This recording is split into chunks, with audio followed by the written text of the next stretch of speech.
Hello, hello, and welcome to this episode of Witcher Last Light. I have no announcements and I have nothing to delay, and I'm very excited to get into this. There's gonna be some wacky shit in here today, gang. Uh, the players looking at me like they want to stab me because I haven't told them anything. Um, Mhm. so let's go ahead and jump into meeting our people you're actually here to see, our players. And I've rearranged some things, so we're gonna look in a different order. So I'm so sorry if this throws you guys off. But over to my top left on the screen, on your screen, dear viewer, Cersei. Hello. Hi, I'm Luna, or Druid by Night. You can find me at Druid by Night on most social media platforms, including on Twitch and YouTube. And for this game, I will be playing Cersei Aveline, Aratuzan alum. No sticky fingers to be found. Indeed, indeed. Not this time. We'll see. We'll see how long that lasts. And then, of course, next up to my top leftish on your screen, dear viewer, Kura. Oh, this is weird. I am Warren, found everywhere at the Demons Within, but tonight I shall be Kura, Witcher of the Griffin School. I don't know about them sticky fingers, though. We'll find out. That's crazy, dog. I think you were admonished for being like a knight of like renown and honor and everything, and still having sticky fingers. But with that being said, let's jump over to the one who did admonish you, Yoka. Yeah, I am Edge or Edge Survival or Edge the Nomad. Um, do HR things here on the Rolling Nomads, and today I'll be playing Nyoka, your Viper Witcher, and I am sticky. Ew. There. Okay, right on. Hell yeah. Um, Sick. Thank you so much for being here. Excited to see what how that comes into play. Jumping over to last but certainly not least, my far right, Visha. Hello, everyone. I am the Rissa Rave all over the internet, but tonight I will be playing Visha, the alchemist mage, who also, in fact, has sticky fingers. Ew. I gotta keep that in. Excellent. Thank you so much for being here. You know, you got times are tough. There's a war going on. I can't really fault anybody for having sticky fingers, or being sticky for that matter. But with that out of the way, and our players having been met, let's go ahead and jump into today's episode of Witcher Last Light. And we begin each episode as we always do with a recap. Now, there has been a volunteer. Correct. You kind I will indeed. So last time you saw us, Cersei received word back with her fox on the dealings of King Radovan and his expansion, as well as whisperings in his ear from Cyrus Engelkind. While this was going on, we also decided, all of us, to teach classes. Kura and Cersei taught classes on earth magic, while Visha and Nyoka, much to the teacher's dismay, taught a class on the realistic dealings of magic and the world to these poor students. Afterwards, Nyoka began helping a Miss Katrina with teaching her classes on elder folk and ancient magics in exchange for some information. We learned of the catacombs and tomes that are underneath the school, as well as potential other beings. We also learned that Cadvan had made dealings with our tyrant dragon in exchange for horrible corpse amalgamations and him leaving Cadvan in peace. In addition, the Tower of Winds being a place of power and potentially a portal to where the Wild Hunt is. And all this culminated in us traveling to Aretuza to meet Miss Margarita and Cersei's mentor, who gave us an eye statue that was made from Evil Eye's actual eye, supposedly to distract the demon when we deal with him in the future. And that's where we left you. Indeed, indeed. And that is where we pick up here now. The next day, the following day after our group has gotten some rest. Aurelia has arranged for sleeping arrangements as even her sleeping area in the room that she stays in. Really only has sleeping arrangements for her. So sleeping arrangements are created and acquired, and you are all granted a space of your own. This morning, we focus on you, Cersei, as you awaken. Your domicile, your old room, let's call it, has been kept for you by Aurelia. I don't think we've ever really gotten a chance to look in here. What has Cersei left behind at Aretusa? What remains of her time here? Ooh, I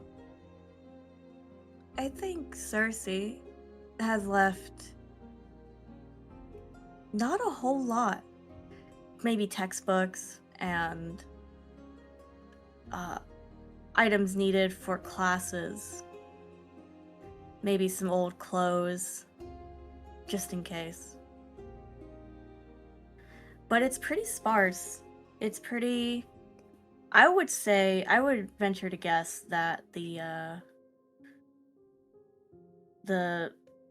rooms at Aretusa, while they're not quite militant in how sparse they can be, it's not the Imperial Academy after all, there's also not a lot of affectations. Well, let me clarify. This is not your room from when you were a student. This is the room that you had for whenever you decided to come back and maybe teach a class, to provide services to the school, and needed to come home to do research. This is a sort of your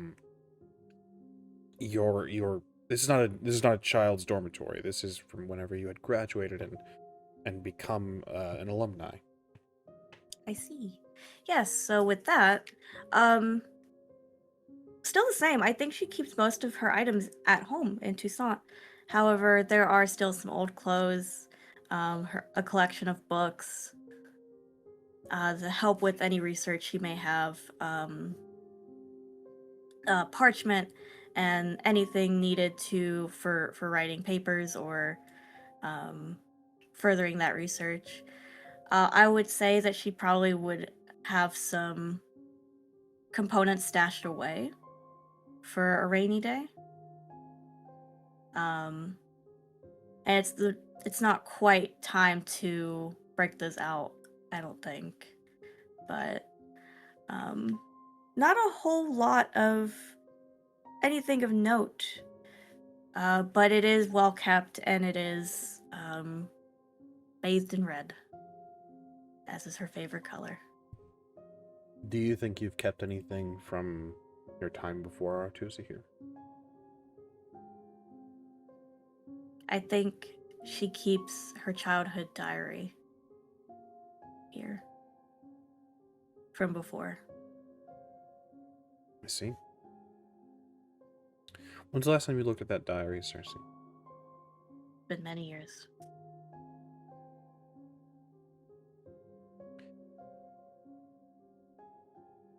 As you rise, you prepare yourself. Whatever reason you find yourself as you get ready.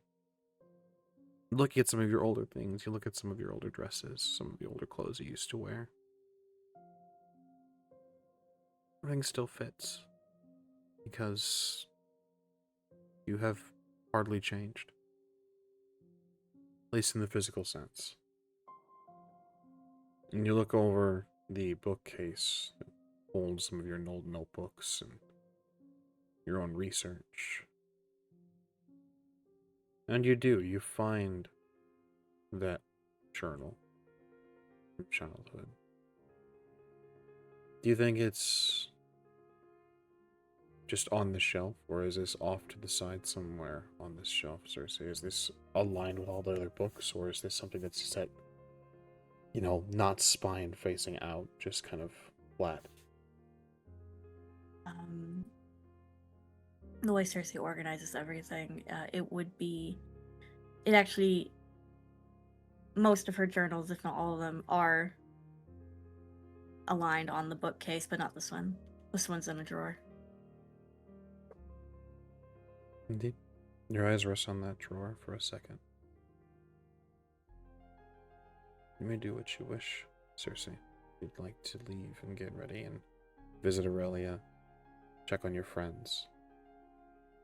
Your eyes rest there for just a moment.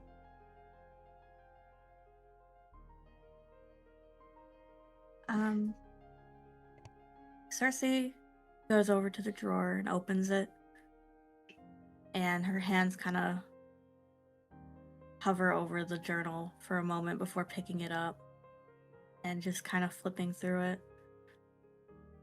She lets out a shaky breath as she's skimming over what she used to write about.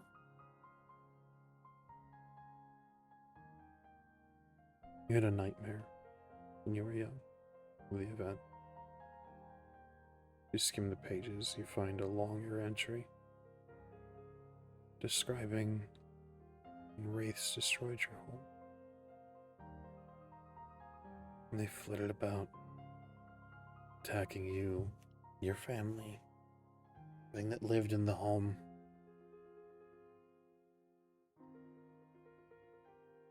You find the memories. And you find the kindness of Vesav of Sodden, who helped your family depart from the region, helped them reestablish themselves under his, not a duchy, but on his land, repaying a debt while they were essentially homeless, trying to get back on their feet. Their family home destroyed, much of their wealth after the rumors had spread, tied up. Your parents now are servants. No longer nobles, Cersei, only in memory. And there's that name, Vesav of Sodden. When's the last time you really went home, Cersei? Last time Cersei found herself in Bruges was after the three of them had fled Vizima.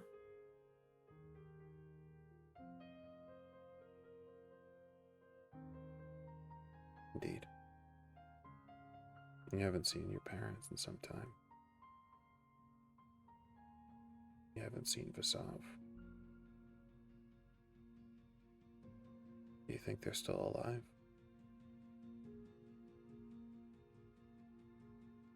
I don't know.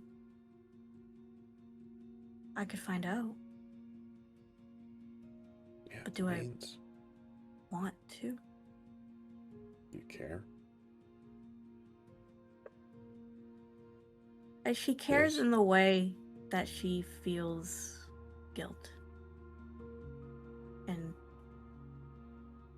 And there's a wound that hasn't closed all the way.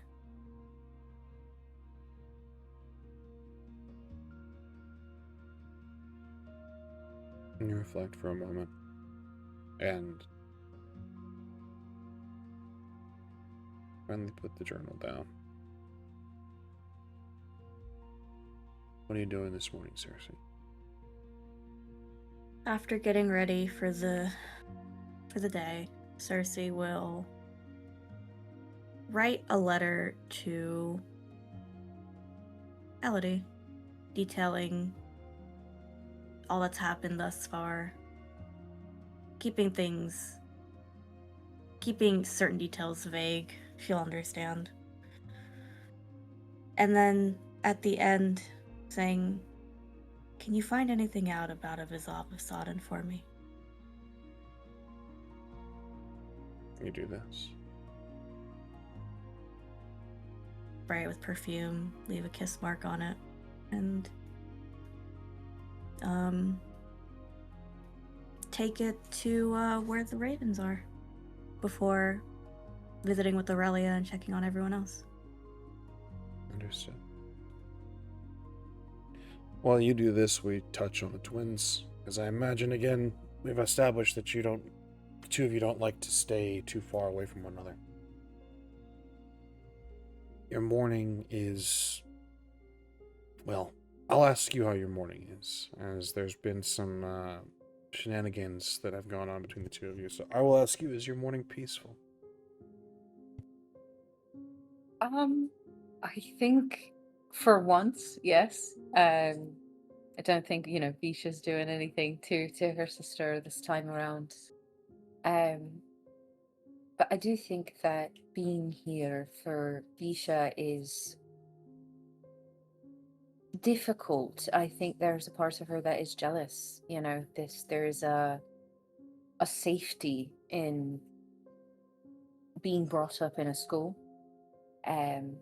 So I think she is up before her sister, and for a long time is just looking at Kara and realizing that though they ended up taking different paths, or really being forced into different paths, they both have had it hard.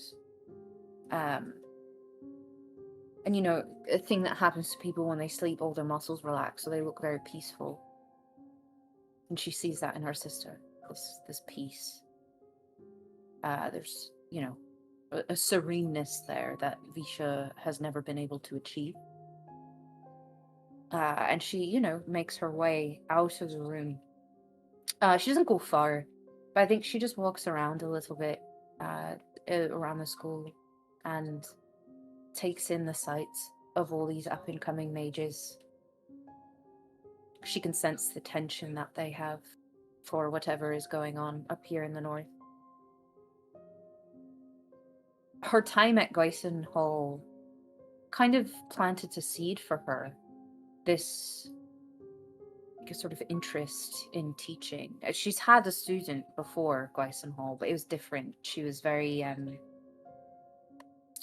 kind of a little bit too lackadaisical as far as like being a teacher. She was more, Genevieve was more her friend than anything else, and she happened to teach her some things when it came to magic.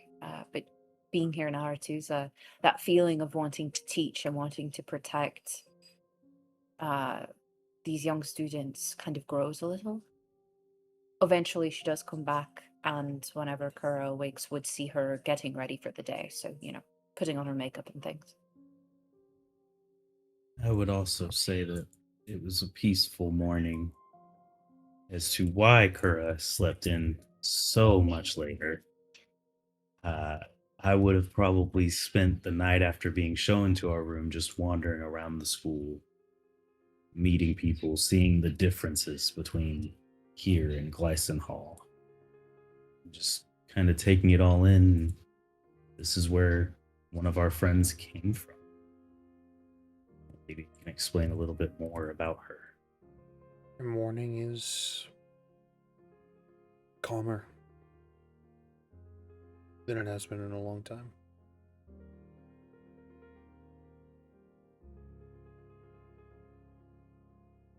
Is there any effort made to check on your companions, Cersei and Yoka?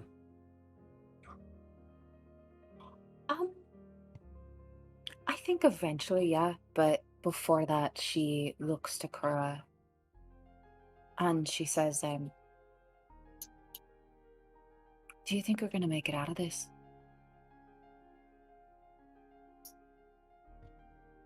Out of what? All of this.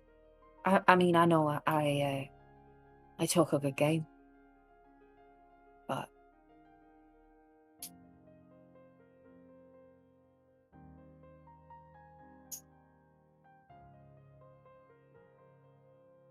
I think, in all brutal honesty, the answer to that is, does it really matter?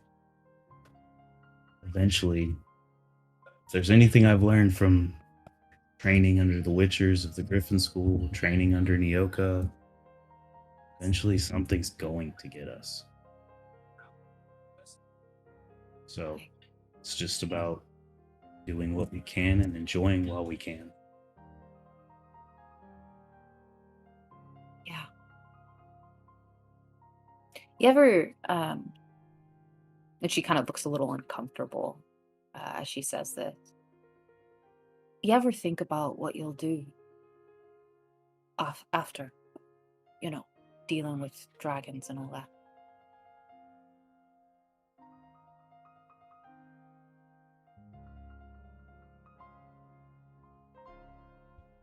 You would see Kura kind of tense as she's thinking about this before she answers with, not really. It's kind of just going to be on to the next thing. There's always going to be something else that needs to be dealt with. There's always going to be somebody else that needs to be protected. Just go with it. Yeah. Well, I mean, we've got a lot to take care of anyway, as it stands, so we should go check on the others. Are you okay? Are you okay?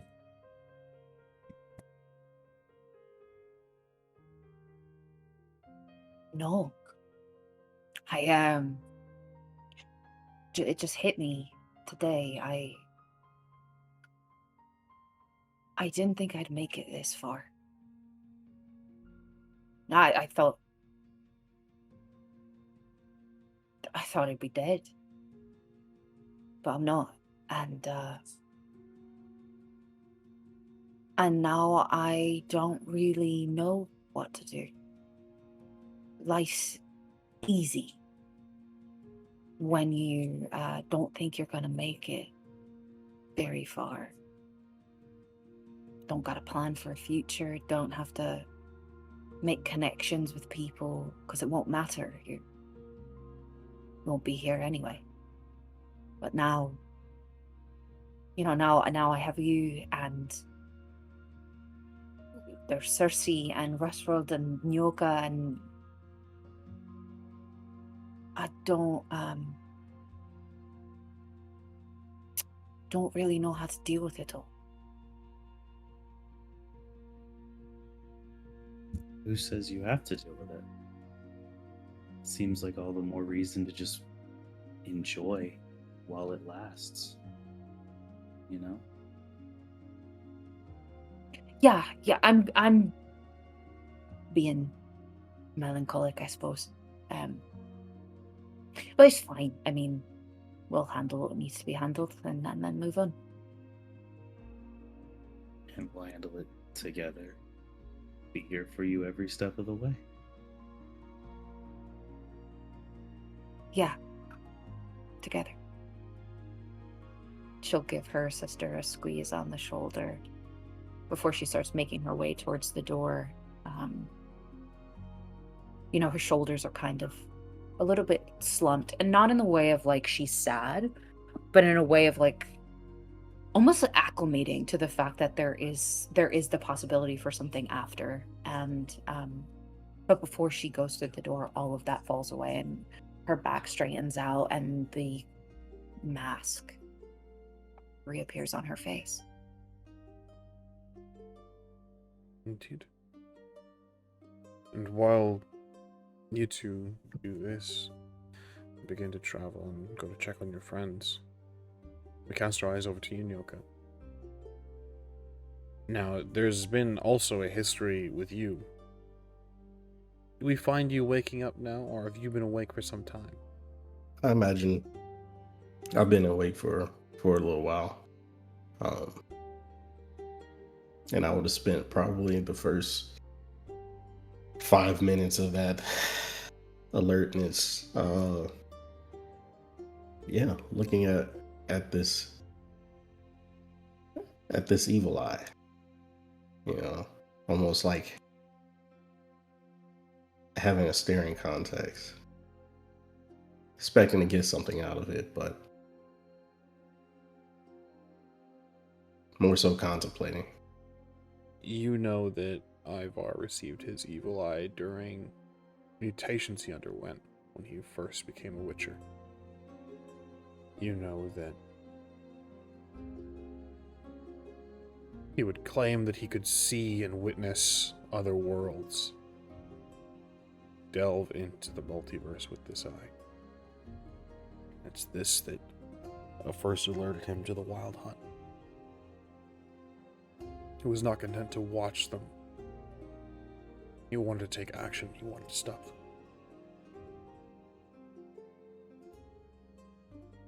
This was, if the rumors and stories, if the myth is real, one of Ivar's greatest gifts.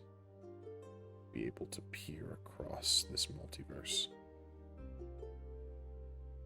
I think it's prevalent in your mind, the question, what could possibly, what promise, what weapon, what gift of knowledge could make you give this up?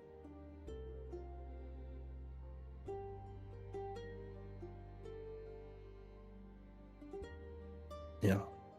It was his visions that fueled the Viper School.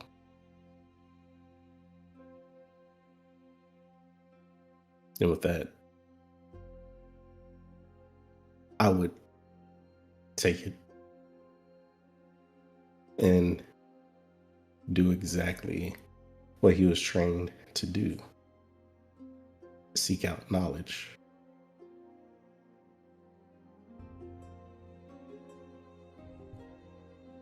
You leave the room. There is a library here, of course. There are students that you run into. You are quite the sight amongst the student body, Villanyoka, and their whispers. Watch the bolder students come up to you and say, I'm sorry, are you lost? Are you, you're a guest, I assume. Otherwise you wouldn't be making it this deep to the chamber, but are you supposed to be wandering? No one told me not to wander.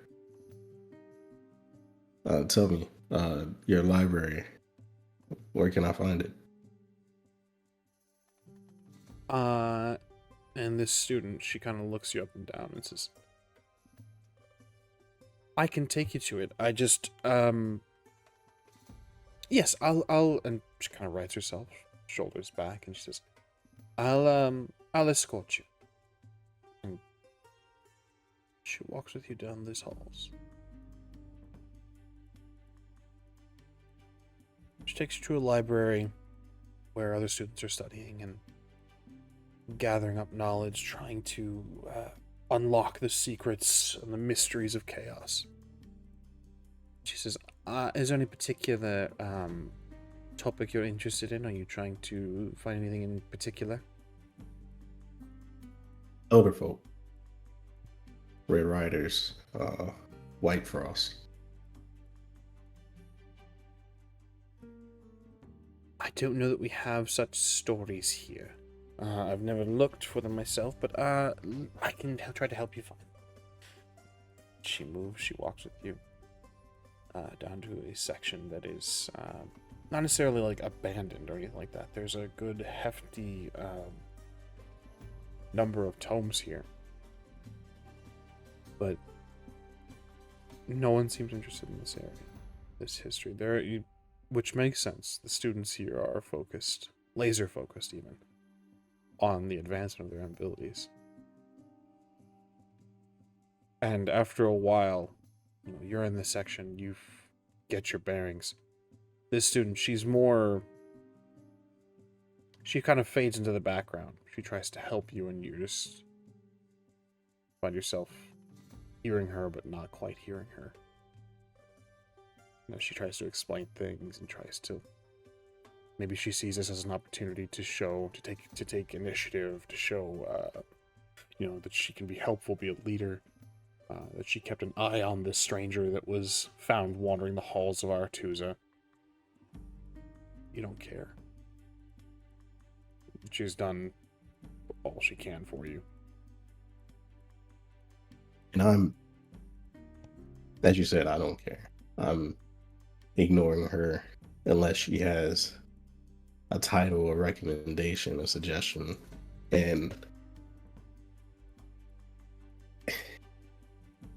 whatever books that seem to be of interest or correlated, I'm compiling together. You do this, and she kind of follows you for a moment as you compile a stack of about 4 books and begin to pore over them. And she's speaking to you. She's trying to talk to you, and you're just poring over and looking through these tomes. Eventually, she goes away. Eventually, you fall into your research, Nyoka, and the stares, the whispers, they all fall away. You are a man at work. I would like you to make me let's call this a deduction roll. 18. 18. There's a story of a man who's said to have survived one of the incursions, one of the bouts with the Red Riders, the Wild Hunt. Long, long ago, a normal man, a normal human, no mutant, no mage. He's likely dead now. But his account matches reality. And there's a footnote here, though, that talks about the wounds he suffered. That kind of jokes that he could have benefited from this elder folk glyph word. And that causes some curiosity. You begin to look, and you dive deeper. In one of the tomes, there is a list, or rather a catalog of sorts, that discusses rune words and glyph words. Enchantments can be placed on armor and weapons that can aid against foes, against threats. Regularly used, at least, the glyph words to enchant mages' armor, as they find that metal and traditional armor can encumber or can block the flow of chaos. You find things that would be helpful. Specifically, you find 2 glyph words that are annotated, that are commonly used. A string of elder folk and magic, or rather a string of elder speech and magic.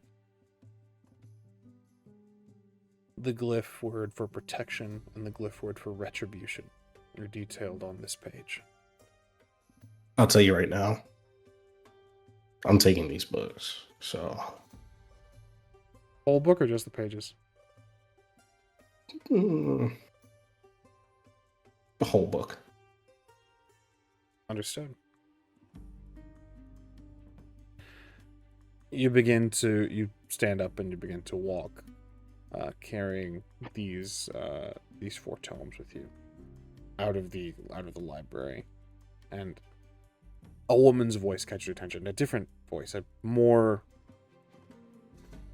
commanding voice, stops you. Maybe it doesn't stop you, but at least catches your attention, Nyoka. And it's not a student. Tell. She says, there is traditionally a method for acquiring these tomes, borrowing them. Perhaps I can help you figure that part out. By all means. You turn and there is a woman. She stands. Gorgeous, beautiful, but there's a harshness to her. There's a sort of commanding, this, not a meanness, but a aggression maybe? Difficult to tell. Her arms and her shoulders are bare, which is strange because the dress that she wears, coming up from the bottom, is this sort of brownish orange with blue stripes going up, sectioned by a belt with a silver star along the waist.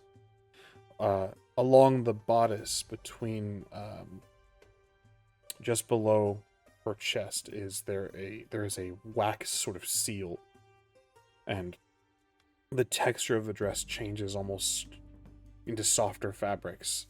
Again, her shoulders and her arms are exposed, but it comes up into this high sort of lacy collar. And adorning her shoulders are two twin braids of brown hair. There is a feather poked at the top of her head as an adornment. She says, "Come this way, please." I'll follow. She takes you to a desk and says, "Not normally one of our clientele in the library."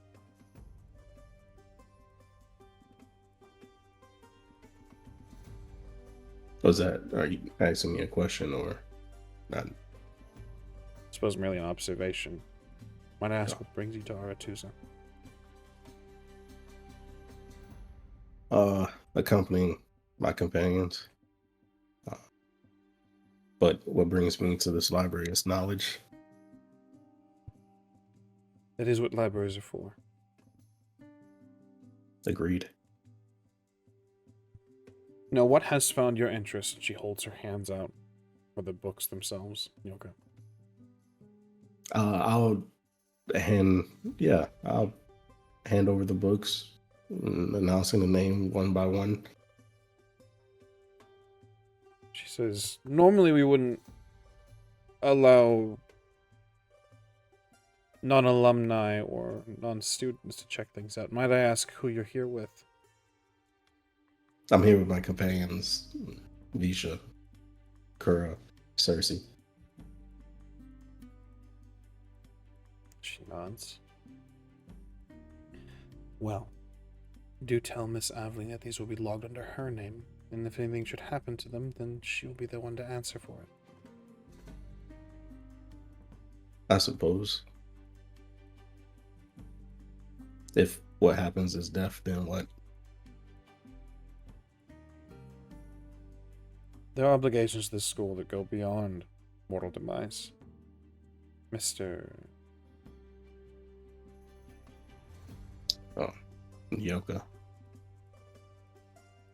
There's usually not a mister before that, but Yoka.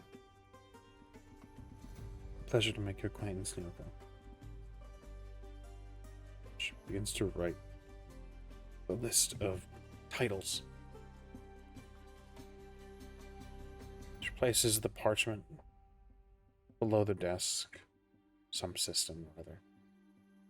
She says, "I must guarantee that you impress upon Cersei that this is her obligation, that this is her responsibility." And how much responsibility are these 4 books worth exactly? Well, that's for Miss Aveline to worry about.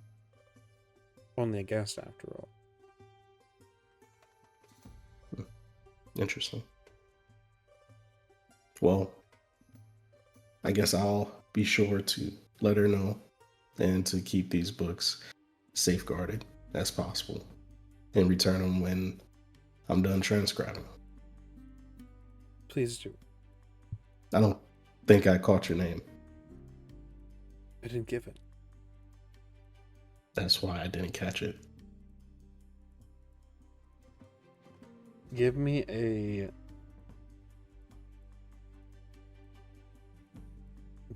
persuasion, empathy persuasion, please.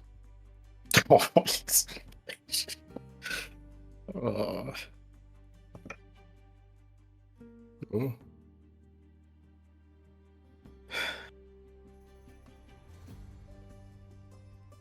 You said persuasion? Yes, please. Oh, okay. Just making sure. And there's no like name tag or anything. No. Yeah. Oh, okay. Empathy 2, 9, 11. It's a sort of awkward stand. As see if you stand, she watches you in silence. Oh no, dear, you have to earn my name. And so far, I've been unimpressed. I'll gather the books and say the librarian it is, and walk out. You do this. We rejoin you, Cersei, as you make your way to Aurelia's chambers. Yes, so Cersei will knock on Aurelia's door. There is no reply. Aurelia? You in there? There is no reply. I will open the door. You find the area left in the same state that you had entered yesterday. Sans Aurelia. I'll walk in and kind of look around. I'll go to her desk and look for perhaps a note. There is something left, a small bit of parchment. It has been scrawled upon. It says, "Called away. Be safe. Help yourself to things that you need. Only things that you need. Hope to see you soon." And then there is a little dash and a signature line. It says her name, Aurelia. There'll be a pang of worry, but she'll quickly kind of tuck that away, and this is what she does. She travels. Can't be any different from any other time, right? So then she'll kind of reread the letter again and be like, well, help yourself to anything you need. And she'll kind of look over at the bookcase of scrolls.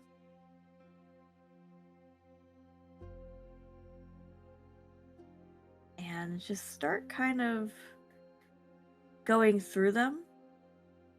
Just, looking. And if anything catches her eye, she'll be like, well, I could use this. I could need this in the future. There's a couple things you come across that seem like they might be helpful. Nothing that you need in this moment, but things that could be very helpful in the future. And as you do this, as you, let's not say loot Aurelia's office, but as you loot Aurelia's office, Visha, as you're walking on your way to meet with your friends back where you had last seen them, you see Nyoka carrying a stack of books in the halls, being whispered at by students, or sort of whispered, looked at, stared at, and whispered about by students, I should say, so that you could travel. I think she does when she sees how the students are reacting to Nyoka and doing the talk behind the hand thing. She starts to stare at them and look them in their eyes and say, "Do you have classes to go to, perhaps? Instead of gossiping like hens. Move along." Go ahead and give me a ooh, this will be fun. Go ahead and give me a I'm gonna give you a choice here. Okay. Persuasion or leadership? Persuasion. Because leader where? Would it be 26. messed up to say that I might give her a negative due to the look I'm giving her as she's acting like the perfect teacher right now? I got a 26. I don't know. Yeah, I think that your sister's reaction, we've established as well. You guys are twins, and then there is very key differences between the two of you. And as Kura kind of looks at you, you sound like a mom or like a teacher.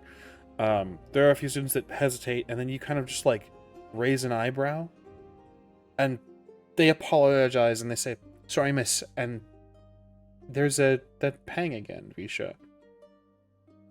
Sorry, miss. Maybe they assumed you were a teacher. Maybe you were made for this. Visha feels that, but will sort of shake it off. And then look at Nyoka with his stack of books. Borrowed something? Yes, I checked them out. The librarian caught me while I was walking out. So, I see. Hey, are we close to the doorway of the South Library at this point? Like, could I maybe lean forward and no? Okay. Wonderful.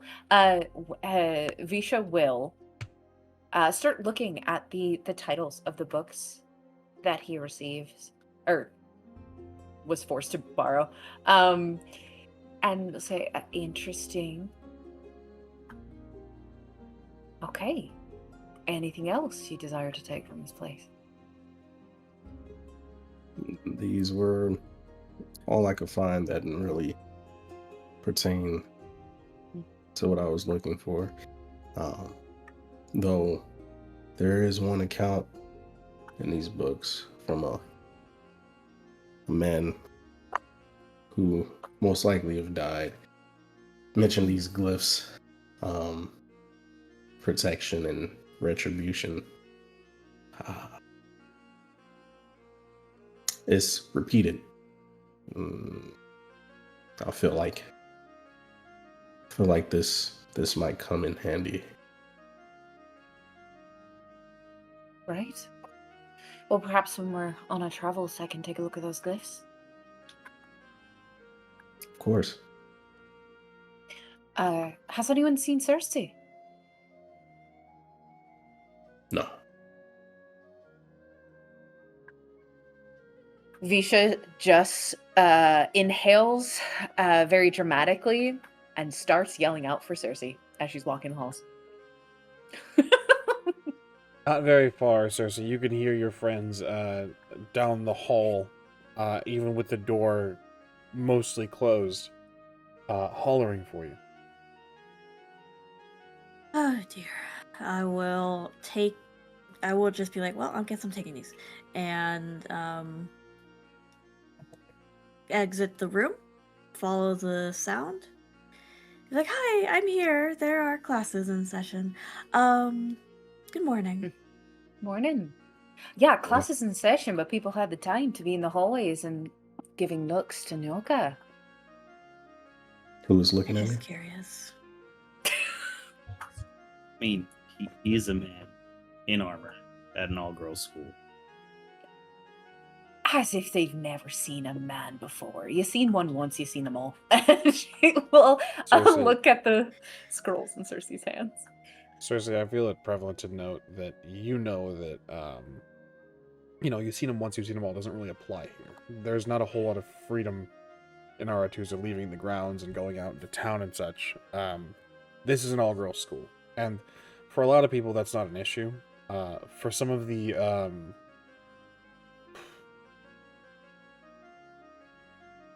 more stagnant in their proclivities, a man in armor walking through the halls of Aratusa would be almost enough to push people over the edge.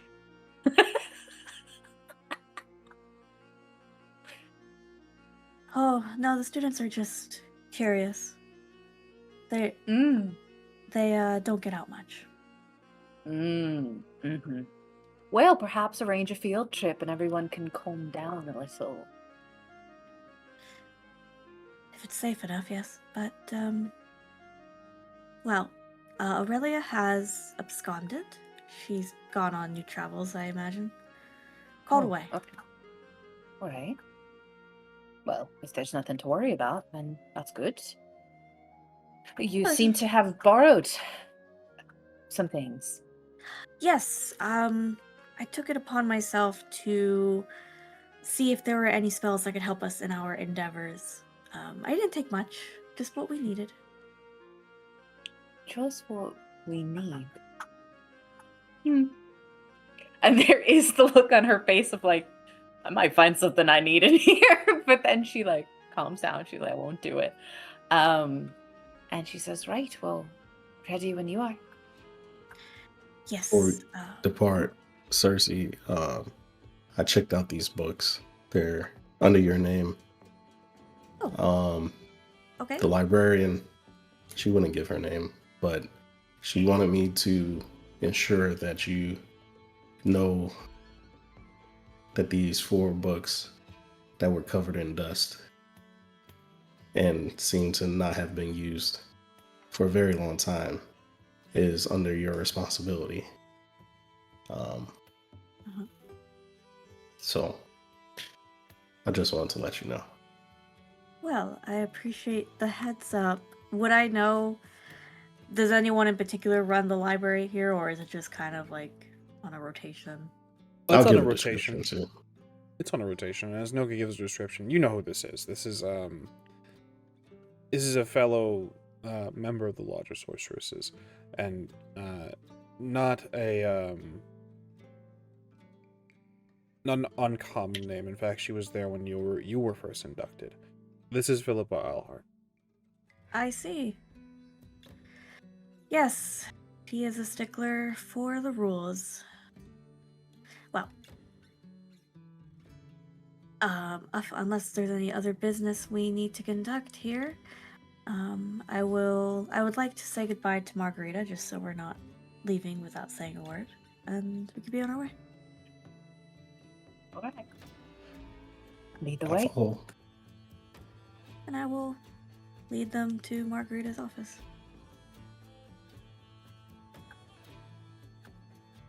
You do this, and unless there's anything specific of note that you would like to discuss with Margarita, we can sort of waive this. No. But you no, do this. Just pleasantries. You do this, and you exchange pleasantries with Margarita, and you are free to be on your way. I'd like to Back to impart Gweison that. Haul. I'd like to impart before we leave if there's anything that they need, that they can call upon me.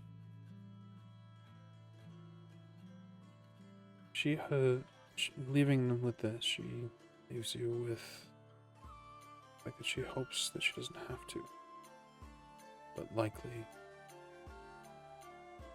will call on you soon in the future.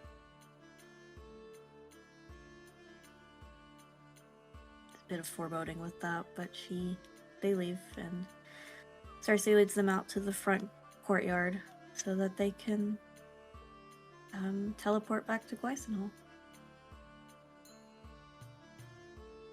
You do this, and the portal is made as you all make your way through. And in seconds, you cross the continent into enemy territory from the north to the Nilfgaardian Empire. Re-emerge at Gweison Hall. In, I think, just outside of your quarters, Cersei. But you had been arranged.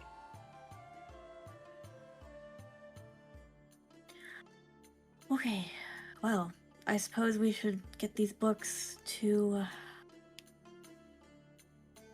where they need to go so we can continue our business here. Right. Really quick though. That exchange with Margarita. Do you think that there are things to deeply worry about in the north?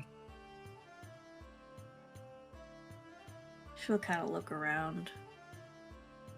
Something to discuss when we travel to our next destination, I think. Understood. And, Cersei, with her fox in tow, will try to once again find name I am blanking on. That bitch. We could just call her Alva. that bitch. That's what I was Yeah, about Miss to Alva say. Lefray. Exactly. That old ass bitch. We could just call her that. Yeah, you gotta relax. Her name was Alva Lefray. Yes, I found her name in my notes. Yes. My bad. I'm sorry. You make your way to Miss Lefray's office, and there you see Brella kind of pacing and says, "Oh, are you waiting to meet the director as well?" Yes, we have Gweison Hall's property to return. Splendid, splendid. She's in. From what I understand, she's having a brief conversation with one of the students, and then she'll be right out. Berlick, you look nervous. You all right? Not necessarily nervous. Well, there's been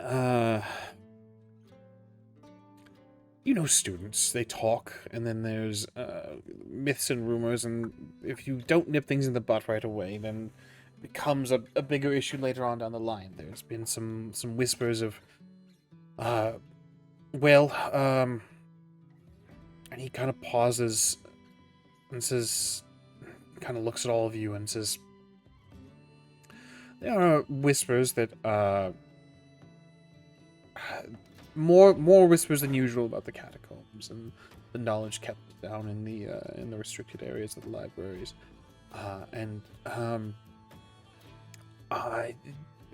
you've all been say it straightforward. Just say it. Yes.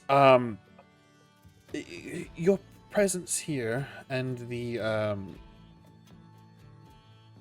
initiative you've taken in teaching the students, while has been greatly appreciated, and from what I understand, you've been compensated for your efforts, has helped to perpetuate certain rumors that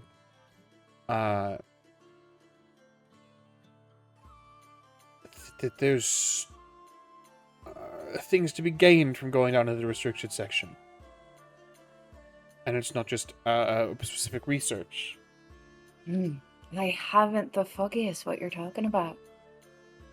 We definitely didn't do that, because I actually heard that from your students. Well, yes, but it's always a whisper that, that the academy keeps the good stuff in the basement. But it's just that for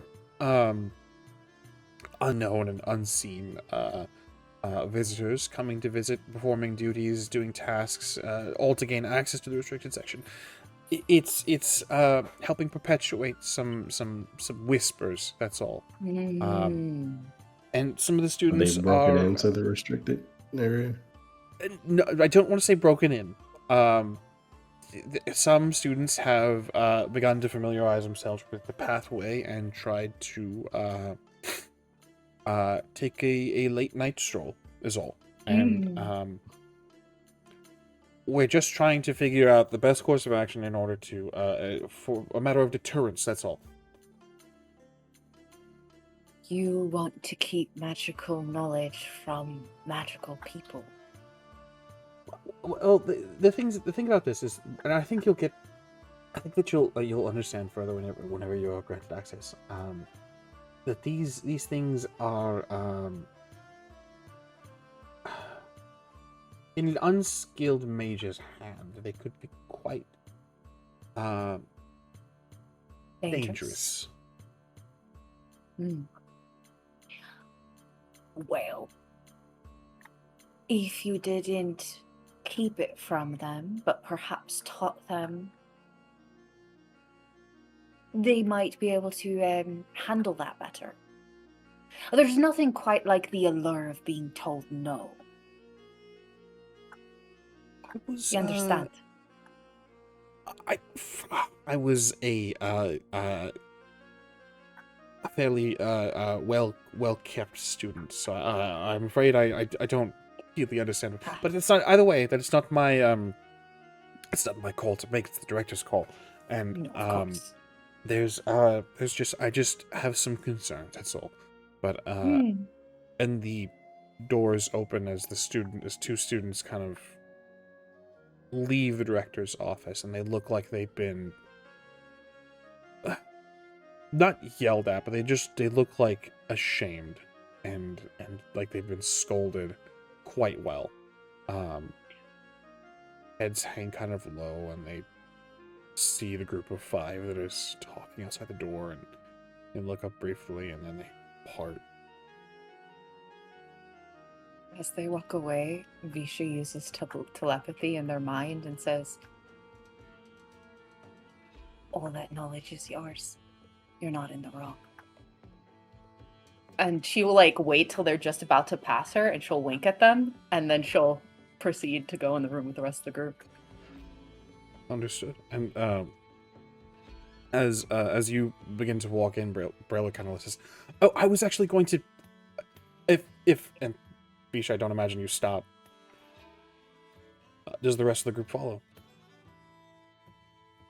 Yes. Brelwick is left outside, cut in line for his meeting. Well, we'll be quick. We're not going to be there all day. And there stands Elva Lefray, on the edge, kind of leaning on the edge of her desk, looking. And as the 4 of you enter, she waves a hand and the doors close behind you, leaving Brelwick to be just, I was next. And the doors close. And she looks at all of you and says, "I trust the bounty you bear is what I require." Yes, we've brought back the school's property. Did you get my packages? As I was going back and getting the things that you were owed, sent them on ahead of myself. One by one, yes. Fabulous. Also, take it to be known that you've been quite active in your studies here. Yes. As well as some teaching. Oh yes, we were encouraged to attend classes. Indeed. You can set the books there and I'll go through them. And I will. And you do, and she walks over to the table and begins to kind of check against her list, and unless you all say anything, she is silent as she does this, checking things over one by one by one. That Do we have one. permission now? If everything is accounted for. That one there. The tome by Calamus Acaris. Where did you acquire this one? I didn't. It was a gift from well, to call them an alumni would be something of a misnomer. A visitor like yourselves.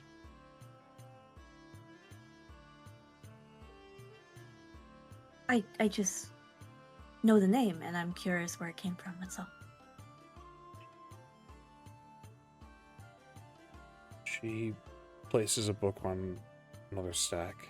Says, "It was a gift long before my time. A gentleman came and studied certain things here and left this behind as an exchange of some sort. I was not the director of magic at the time, but this seemed to be equivalent for whatever he took."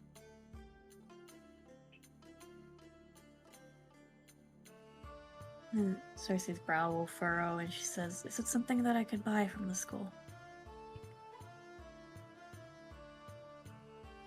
What he took. This tome from Calamus Acaris. She turns it over, kind of flips the pages.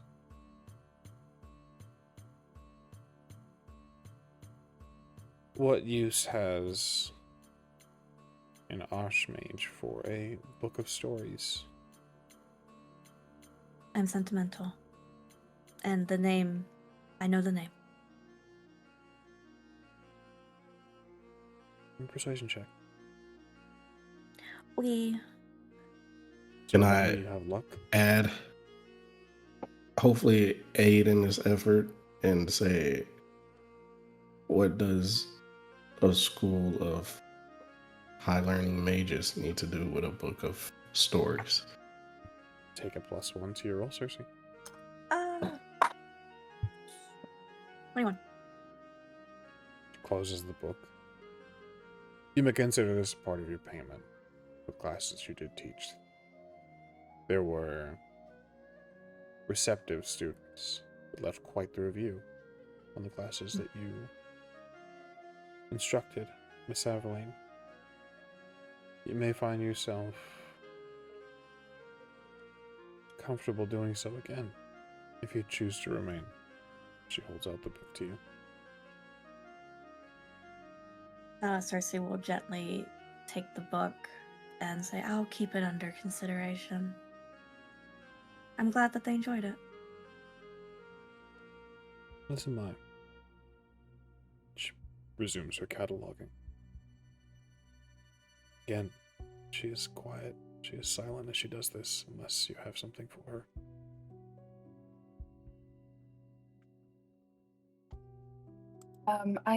Visha's not, going to say anything to her, but I think she does start to really look at her, at this mage. And like, there's, I think, like the obvious tension of just being a director of a school. And, but is there anything I read off of her that maybe gives me a sense that she feels she's losing control? Give me a perception roll. Remind that you have luck. Oh, I probably should have used my luck. It's fine. I got a 7, so I don't read anything from her. She seems pretty in control here, Visha, especially as she's cataloging. There's this awkward silence as she takes the note of the titles and then checks the pages. It's this sort of awkward silence where you're watching someone kind of grade homework almost. As she's doing this, Visha will eventually speak up. The students, they enjoyed all the classes. The majority of them. Can I come back and teach too? Proper assessment will need to be given. For me. You must understand that while your master has proven himself and undergone certain trials to prove his expertise, I don't know you. I don't know your credentials. As far as I know, Cadfan may have been lax in his teachings.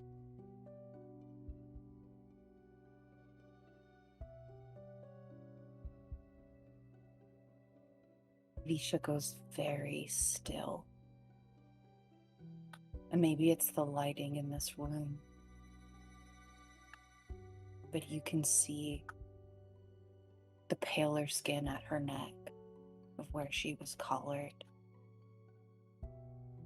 Nothing about what Cadfan did to her was lax.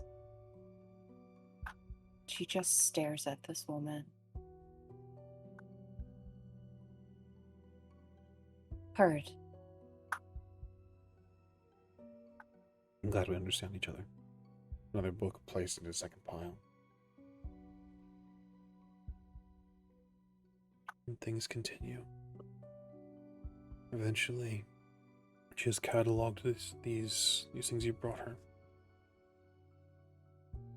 Now, we've established that there are certain things that are just, you can simply say are just not there. You decided to keep some certain things for yourselves. She addresses this. She says, there are some tomes missing. Specifically from your list Miss Kamari? Nice, quite a list. Cadvan was incredibly, he's a bit of a collector. Lots and lots of tomes. Couldn't take me a minute to find them all. But rest assured, once I do, I'll return them. Persuasion roll. Reminder that you have luck. Gonna use our luck. But also I think there is a stoniness that while Kura and Yoka have like met Cadfin, they don't know him. However, this woman knows him well enough to recognize that same demeanor. For a moment, she is like a ghost of Cadfin in this room. As she stares at her. For a 12. The 12 kind of looks you over, and then looks to Cersei, and Kura, and Yoka.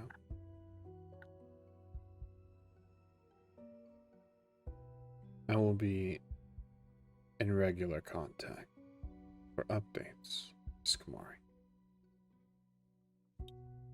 Of course. She produces a key from somewhere along her dress. It says, I will unlock the catacombs for you, and I will direct you to where you might gain access to the lower library. Please, follow me.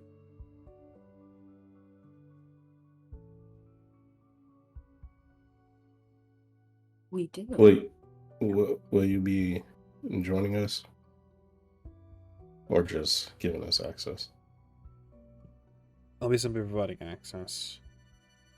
Everything in the space you'll be occupying has been heavily cataloged, watched, and there are certain restrictions that have been placed. So I would advise to mind your manners. In the Whispered Ruins? The library is within the catacombs themselves. You require access to the catacombs themselves? I would like access to the catacombs.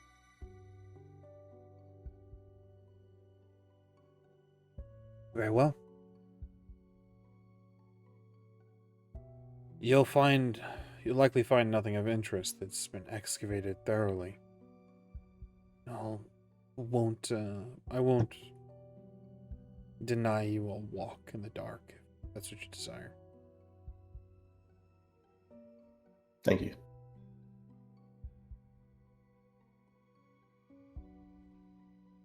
She walks with you into that large main hall.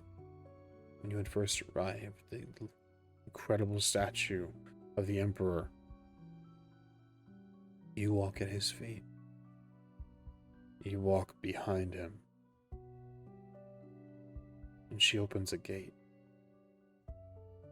Leads you down past clean white stone. Downstairs, deep beneath the academy. You make your way. So on Roll20, you should be able to see. Yes. If you zoom out on the map, your tokens are the top center on that stairway leading down. Now I'm gonna ping a few things here. So this entire area is the catacombs of underneath the underneath Gweison Haul. This center area is where they have decided to conglomerate or to consolidate their books. The entrance is down in the center south, and the sides of these are all lined with books. These center pillars that you see have sconces all lit. There are, of course, there is a sort of locked gate and a sort of locked gate that she waves a hand, and there are in magical locks sort of taken away, giving you all access to this. So I'm going to go ahead and move your tokens, for the most part, down south, south of the map. Where's the portal? The rumored portal. You don't see it. You have to go find it, I think. Speaking of things we do or don't see, is there anybody else down here at all that we see? No one. No one that you see.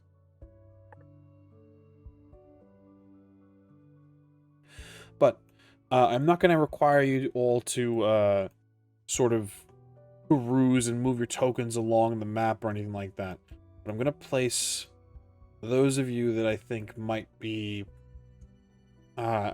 exploring the library itself within the confines of that area. And then Nyoka, for you specifically, I'm not going to require you to move your token or explore bit by bit by bit. But wherever you think might be interesting, or if you'd like to make checks along the way, essentially, for those of you that are going through the library, combing through, it's going to be checks. It's going to be rolls to determine what might be of interest or what might be helpful to you. For Nyoka, if you're going to go explore, the same goes for you. Kura, you may do the same. Anyone may do the same. The catacombs and the library and the lower library are open to you now. Ms. Lefray is going to leave you as you reach the stairs and reaches the gate. It opens the locks for you. She tells you, if anyone other than myself, any student or staff, finds you down here or approaches you in any way or attempts to make their way into the library, do let me know. Understood. Happy hunting. And she leaves you. Quick question. Because I know this is a magical academy, but we're in the catacombs now. And with the magic, I guess, deactivated at the moment, do our medallions vibrate? They still would. Like actively vibrating? Actively right now, no. This is Okay. they still would if something was cast near you or if a magical effect was taking place within that range to you, but no, as of right now, no. Isha is gonna obviously wait till Lefray leaves, and then she's gonna start looking through these books. More so, she's like looking at the spines and looking at titles every once in a while, kind of acclimating to how they might organize things here in this portion of the academy. Yeah, what just in general, how does it look like it's being organized? Much like above, where it's by section, Okay. and by element. I'm gonna ask Kura and Yoka to pause where you are, because you've done something very interesting. I told you guys you didn't have to move your tokens and explore, but you've done something very You've done interesting. it. Oh, that was Kura? I thought that was okay. I thought okay. But yes, to answer your question, Visha, it's much like above, where it's organized by section, by sort of by element almost. However, Okay. of course, down here there are additional things. There are additional sections. There is necromancy. There is Goetia, and there is mutation.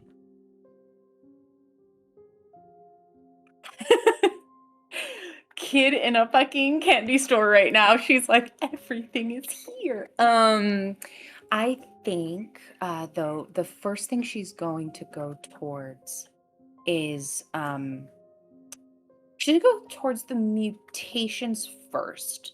She kind of wants to see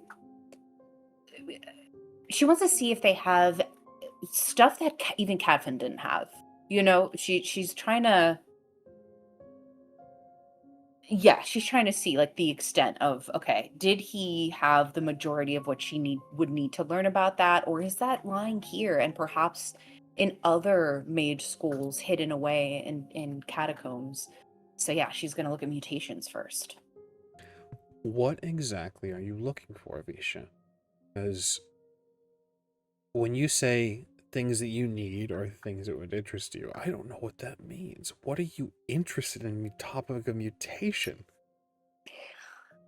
Well, there's a host of missing items from the Viper School. There are elixirs and things like perhaps a trial of grasses that no longer exist where it used to. So she's looking for things like that, mutations specifically for witchers. Go ahead and now for this exploration, this dive into knowledge, I'm going to be kind of loosey-goosey with the rolls. Looking for this, I can imagine deduction, education, and Okay. even as strange as it sounds, I could see monster lore in certain regards. Okay, interesting. She's gonna go for education here, and hopefully get something good. 19. 19. So you get to work immediately. Cersei, as Kura and Nyoka are going to go explore the catacombs, are you looking in the same area, or are you allowing Visha to explore her own area, or are you looking for anything different? Cersei's going to look for her own things. She's going to look for Goisha. Understood. We will get to that very shortly. I just need to know if you are a part of this or not. With Visha with a 19, you begin to track down certain things. You begin to track down certain mutations, rumors, lists of certain flowers and herbs, things that could cause mutation. With a 19, you come across something that is interesting. You come across something that less like Cadfan, where he focused more on the amalgamation of corpses and mutation as a theory so that he could properly craft and shape the undead. This is working on the living. And what you find here is the theory of immunity. Engineering specific immunities in the living subject. Okay. Specifically, what you find going along this thought train of witchers and what they've gone through, find engineering immunity to poison and disease. Very interesting. What this would require Fantastic. is something kind of simple, actually. This is specifically requires what is specifically labeled commonly as a green mutagen, and there is a list of where you could acquire this. But the other ingredients are Arrakis venom and Dredja saliva, all in various quantities, and Dredja being spelled ENDREGA. Fascinating. Wonderful. She absolutely is like, engrossed. And as she's looking at this book, is there any telltale sign that perhaps this book was previously owned by a Viper? None that you can see right off Okay. the way. Okay. Fantastic. I think for now she's gonna take that book, and she'll make her way over to Cersei. As you do this, before we get into your conversation that would likely ensue, Cersei, looking for Gweison, The same rule applies to you. Monster lore, education. Again, loosey-goosey on this. If there's anything you might... Or education, deduction, monster lore. If there's anything else that you think might come in handy, by all means, let's have a conversation about it. Magic training? Yeah. I can see that. 25. 25. Largely, this section is smaller than the other sort of forbidden, the dark arts sections. And there's that rumor, Aurelia had said that Glennis may have taken a lot of the Goetic books with her when she departed. But what is left behind, however, is helpful. With 25, you can see things. There are more detailed descriptions and requirements for the centerpieces that would distract a Casclet. As well, there are dark things here. Even the protection against Goetia is a step in the dark. You find something called a goatskin mantle and how to craft one to provide protection against all manner of demons. It's a ritual itself. It's a magical thing to be done. It's fairly expensive, but it does create a permanent item that could be kept, held, on standby. There's a heavy list of things here that would need it, and you kind of go down the rabbit hole. What is required to craft the goat skin also requires something called a bloodstone dagger. And you go through and you pour through and you find that the bloodstone dagger is... The originals are hard to find. There is a sort of diagram here to craft one, but you'd need a skilled and expert craftsman. You find things that are protection, Circe. You find things called earthly ribbons, cerebral elixirs, the goatskin mantles, protections against Goetia that could be helpful along your path. And Vesha joins you.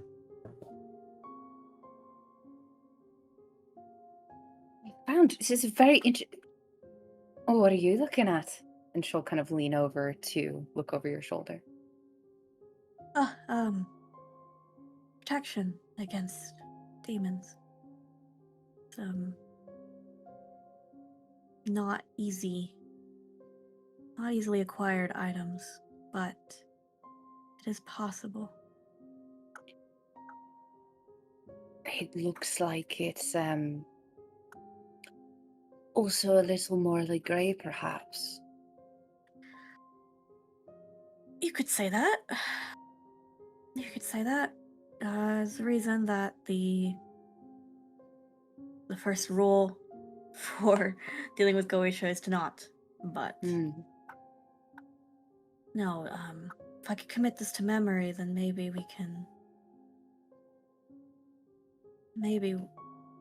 we'll have something to help us in the future. We would just need time and components and a craftsman who's willing to be okay with something and not ask too many questions.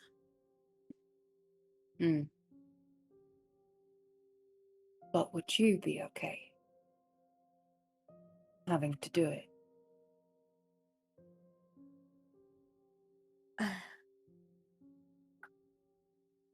I want this thing dealt with. I don't know if I'd be okay, but I'd be willing. Sometimes, to save others, you have to be willing to not just walk in the dark, but become it. Sometimes you have to be the monster.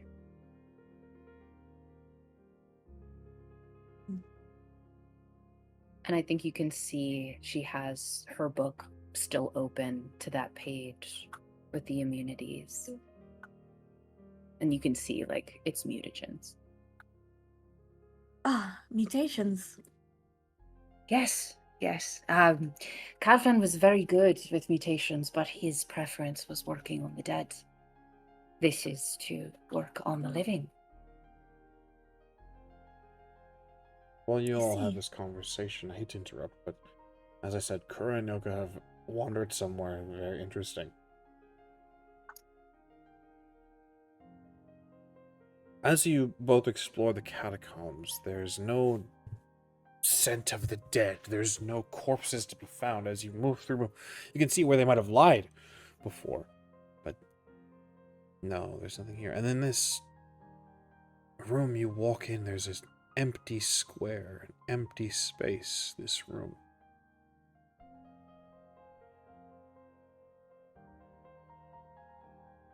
Curious.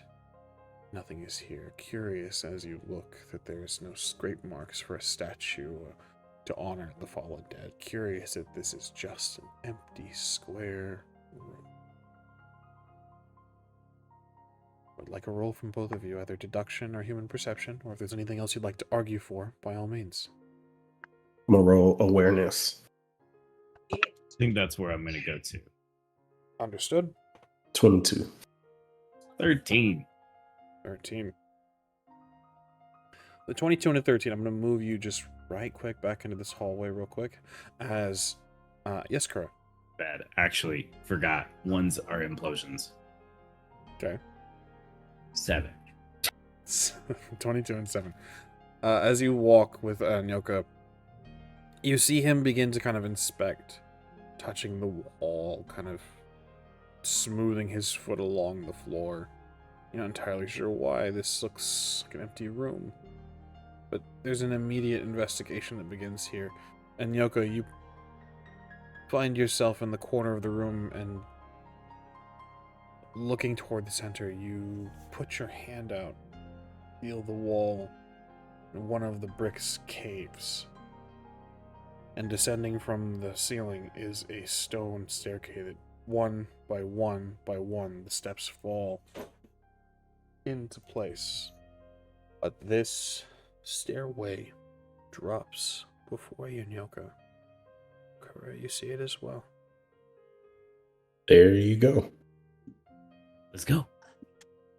And the two of you begin to go up the stairs. And with that, we're going to take a very brief break. We'll see you all very, very soon.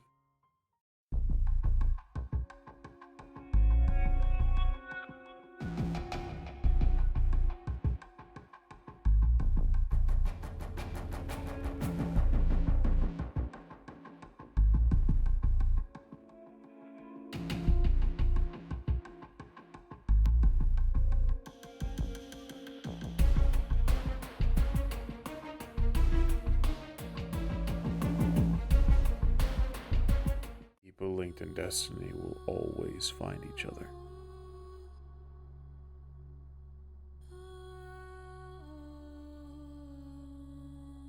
Tell me, what shall I teach you of monsters?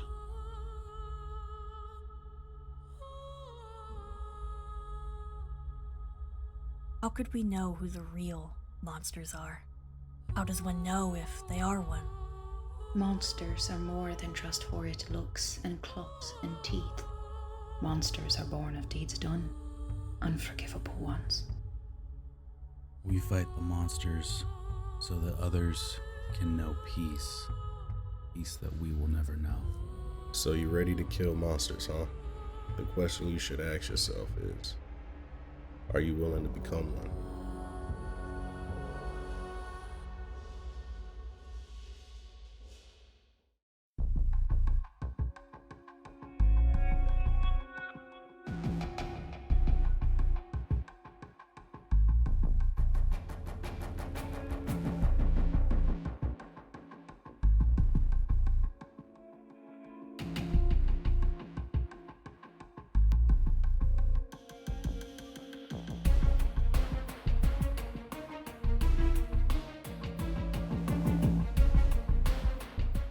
Hello and welcome back to this episode of Witcher Last Light. Now, we rejoin our heroes exactly where we left them. Being spread out amongst the catacombs under Gweison Haul. Visha and Cersei are looking into mutation on Goetia, and Kura and Yoka have found a secret stairway leading up out of the catacombs, it seems. Having left Kura and Yoka, we're gonna dive right back into them. You ascend the stairway. No word given. No notice given.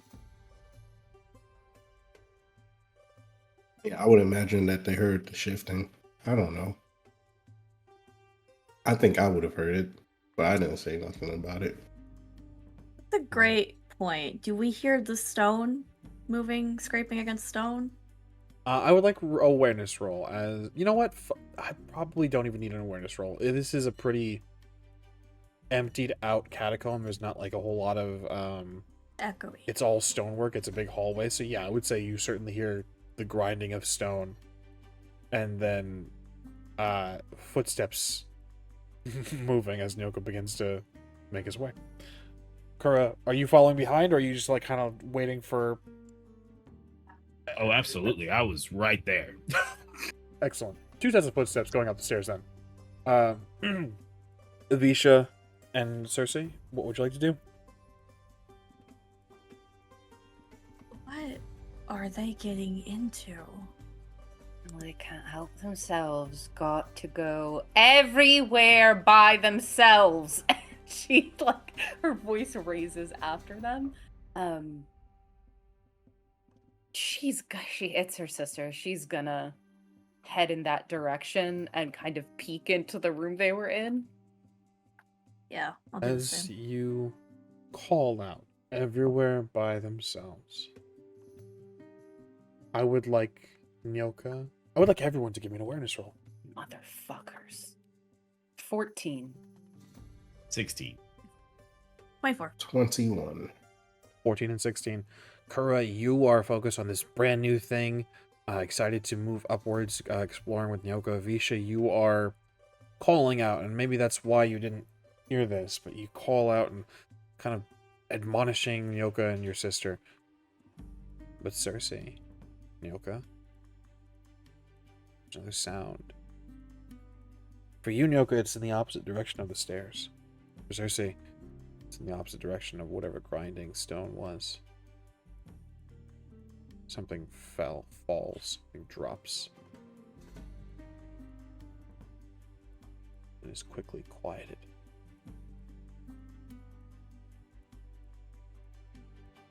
Somebody else is Sorry, down. gang. Sorry, gang. Cersei's a wet girl. Hello? You never say hello. Did you hear something? Well, yes. If there's something down here, I'd like to know before it pops out of the dark. Visha is not a white girl. He's just like, God damn it. In this moment. But if Cersei has kind of like pointed out where the sound came from, Visha is gonna kind of lean and peer in that direction. Does she see anything? No, but it didn't. It sounded further. Echoed more than Nyoka's grinding staircase. Nyoka, do you stop at all? Yeah, I would stop us. When you say opposite of the staircase, like upstairs, downstairs, and bottom of the staircase. Down. I'm gonna ping the map, so zoom out if you need. But it came from here, maybe north side of the map. Okay, Okay. on the bottom level. Mm-hmm. Bottom Where level. we were at. Hmm. When I look at Cersei, does she look curious? Does she look like she's gonna go in that direction? You want to split up and search for clues, Scooby Gang? No, but I'm also not gonna let Cersei go alone. Well, I'm sorry. Well, I will go in that direction. Yeah, Cersei was actually, for real. Cersei's gonna call out and say, Nyoka, Kara, there's something down here. Well, we know this is just a distraction to pull us away from what's important. But I'll What make my way if- back to him. You make your way back to your companions. what Kara, do you if follow? what? Kurt's gonna do like 4 looks back and forth, oh, and then go. Understood. You move, following where the sound came from. I'm gonna move your tokens just a little bit. And you called out Cersei. If anybody was there. Silence.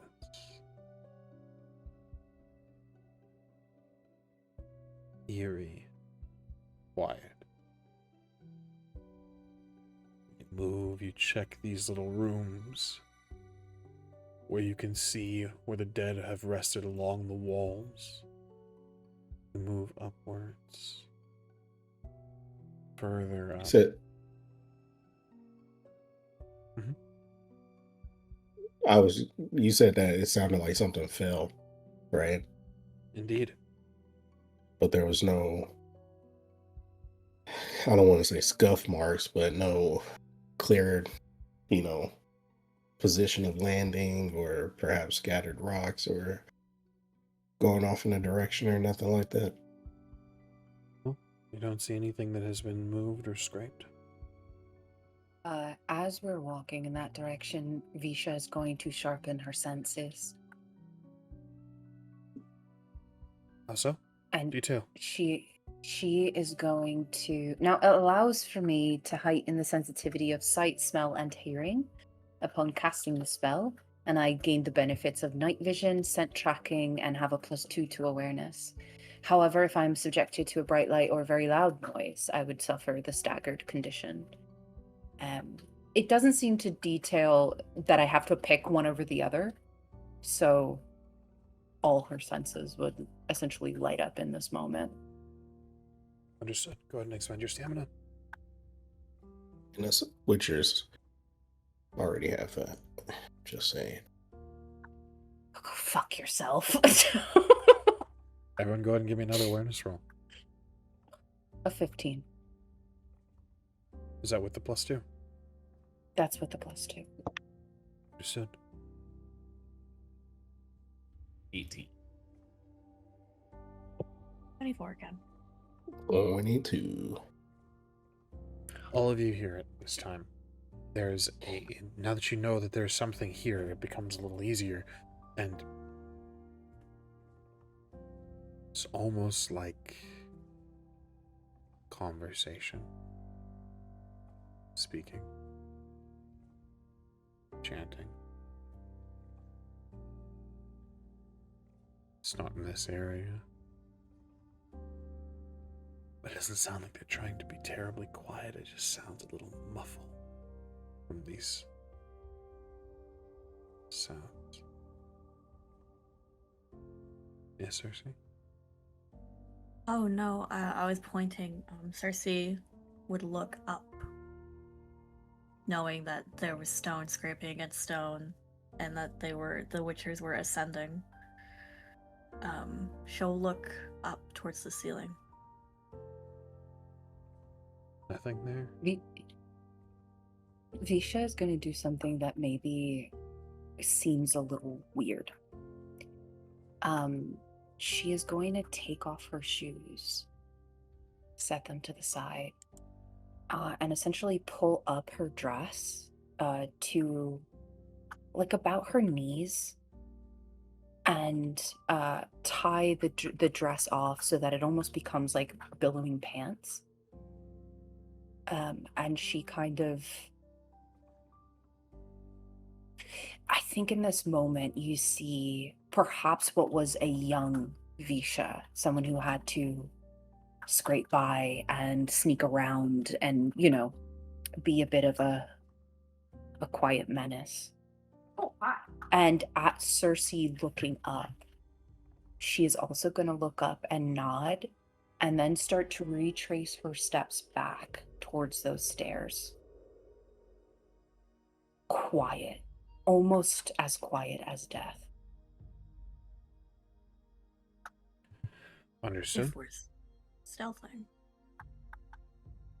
I Would will require a activate stealth cloak. roll. Or activation of cloak. Detail cloak. Cloak allows you to render yourself and anything you carry invisible. +10 to stealth, +5 to attack and defense. If a creature makes their awareness check to spot you, you still gain a +3. Yrden or Moondust bombs can render you partially visible, reducing the stealth bonus to a +5. If you are hit by an attack while invisible, the spell ends immediately. Can I make out what language they're speaking? This would be the common tongue. This would be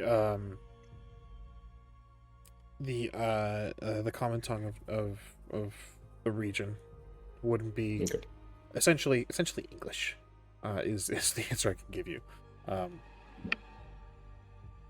At least one side of it. Then there is Elder speech, you think, but difficult to tell what exactly they're saying. Again, it sounds muffled. And Visha, as you move back, the sounds get further away from you.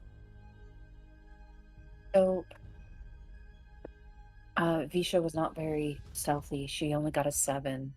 But I think it's in the hearing of it going further away from her, as opposed to getting louder. I think there is a moment where she stops herself from moving and like puts a hand up against the wall, and you kind of just hear her bangles that she wears kind of clink a little.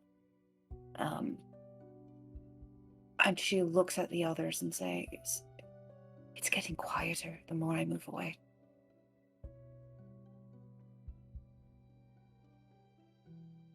You can, if you'd like to continue to move toward the sound, it would be northward on this map.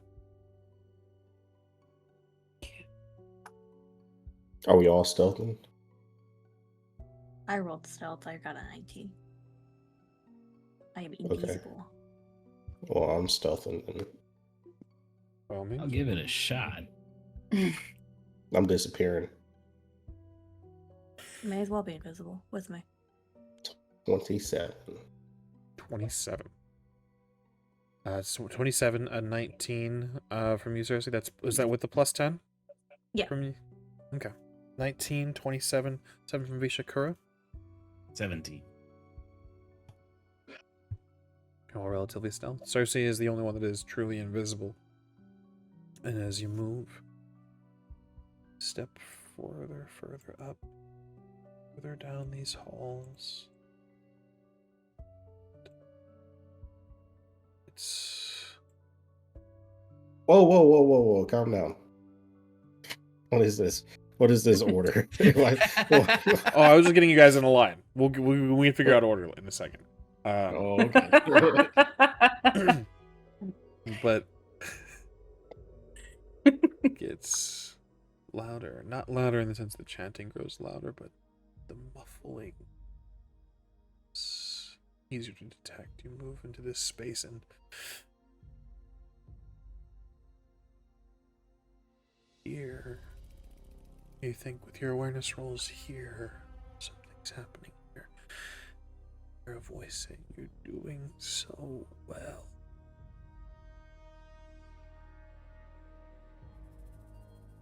And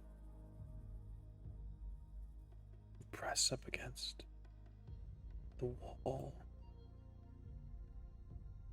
An empty space again. There are no cubbies or alcoves here. Once again, an empty space. Nyoka, what you just witnessed, and begin to feel the walls. I require another awareness roll from everybody. Can I, because I have an inkling with that weird ass voice, can I just prepare Ivar's evil eye? You may. You just want to bring it out? Okay. I'm gonna have it still wrapped up, but it's going to be in my hand. Well done. Good memory. 22. 28. I exploded. 19. Nice. 21. Well done. You move through this space and you step into this room and begin to feel the walls smooth your feet along the floor. You hear a young boy chanting beyond this wall. And you hear another voice. Continue. You were made for this. One of you, not really unsure who in this moment, finds the stone. It parts the wall and reveals a room. Stonework grinds. The chanting doesn't stop. You hear the voice say, continue. Do not let them stop you. What would you like to do? Now, I would require you to move your own tokens.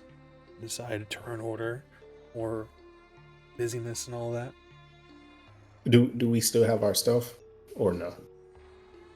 The wall was a giveaway. The wall Yeah, with but you the sound is a I'm little too bit of a young. giveaway. I'm a ghost. Not But me he though. doesn't know how many of us. I'm going in first of all. So I'd be right behind. And What you with see. the As you enter is a young boy, clad in black. The same uniform of Gweison Haul.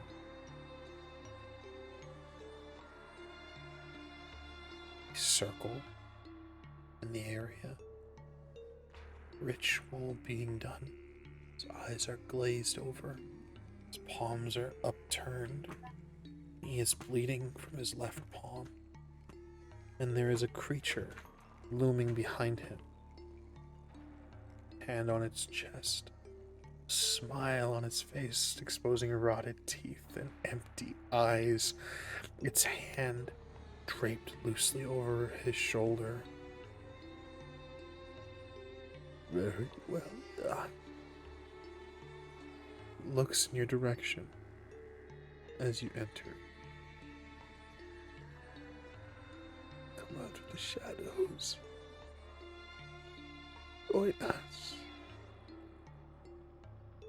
This young man here is achieving his ambitions. Yeah. A brief question. The boy is in a ritual circle, yes? He has crafted one. Okay. So then my next question to you is this. I don't know if Witcher works this way, but with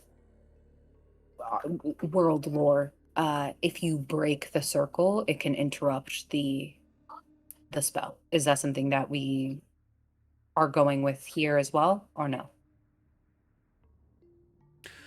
It is difficult to say. It operates differently depending on the ritual itself and the spell and all that. Okay. He's bleeding from his palm? He is bleeding from his palm. There's no other items around him? I just need to know if we're are- gonna try to talk. So jumping back into it, I'll answer your questions. I just wanted to be on screen. But I got the tokens down. To answer your question, you want to know if there's any items around him? Yeah. Anything that Yes. is being used to sort of strengthen this. You're not sure if to strengthen this. I'll tell you what. Go ahead and I'll describe the items, but I would like a magical training from you. And Cersei, you may make Okay. this roll as well if you wish.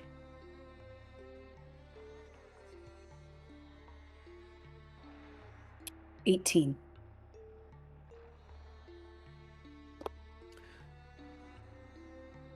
$33. I exploded. Okay. 1833. There is something placed within the center. There are candles along the edges, as well as little trinkets of bone and skull. Looks like animals left from here. In the center of this, however, there is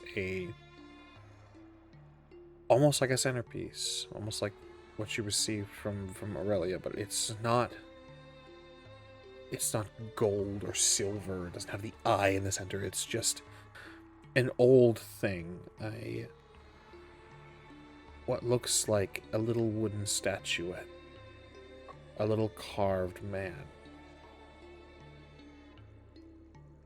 And it's strange. The light from the candle seems to turn toward it, moving inward, as well as the bones kind of twist and twitch, flipping in that direction as well before we're settling back into their old spot. It's like a beacon almost. Okay. Do I know, like, what exactly this is? Like, what's going on with this? With your magical training, and even with your magical training, unfortunately, I can't give it to you. I can say no because you didn't specialize in necromancy. Well, no, I did I'm not. gonna say this. I mean, Cersei knows Nyoka. You know, the twins know Nyoka. So unless somebody's gonna stop them, it's on sight. So, yeah. Okay. Okay. Visha's concern is this child. Fuck this So she is going to use Dispel. Detail dispel. Dispel allows you to end a spell, ritual, or hex within the range of this spell. This spell that I can do is 10 meters, which is 32 feet. So if that forces, I believe that forces her to get in the room. No, I'm gonna need you to chill the fuck out for a second. I see you moving. Yeah. So every square is 2 meters. So you would need to be a little closer. Okay. Let me just click the right thing so I can pick up my fucking token. So what I'm going to have you guys do currently in this moment, because there's a lot of things that want to be done all at once. We're gonna roll some initiative. 11. 16. 14. 21. Let me roll for the boy and the demon. Turn order as it stands currently: Nyoka, the Cascalid, Cersei, Kura, the boy, and then Visha. So, Nyoka, it is your turn. You have a set number of movement and all that good stuff. What would you like to do? Yeah, I'm trying to see what's movement again. So your movement is your speed. On your not my run. Is my speed. Yes. Yeah, your run is a whole other thing. Is if you want to take a full round action. Okay. And my movement is just the speed. It's not. There's no equation for that, right? Correct. I've got you right here. Stop. What? No, I want to be closer than that. Yeah, right there. Go ahead and put me right there. Oh, I'll hold the arrow. You go ahead. Okay, thank you. Mm-hmm. And then I'm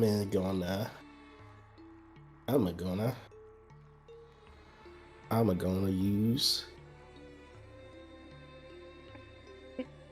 Ard. Detail Ard. Cost variable shoots a wave of telekinetic force, staggering creatures with a 10% chance of those affected being knocked prone. The percentage rises by 10% for each point of stamina I use. And the most I can use is correlated with my body or with what? Your vigor score. My vigor score, which is 2. So it's a 20% chance to be a 20% chance to be knocked prone. Because I'm gonna What's the spend range? 2. Oh shit.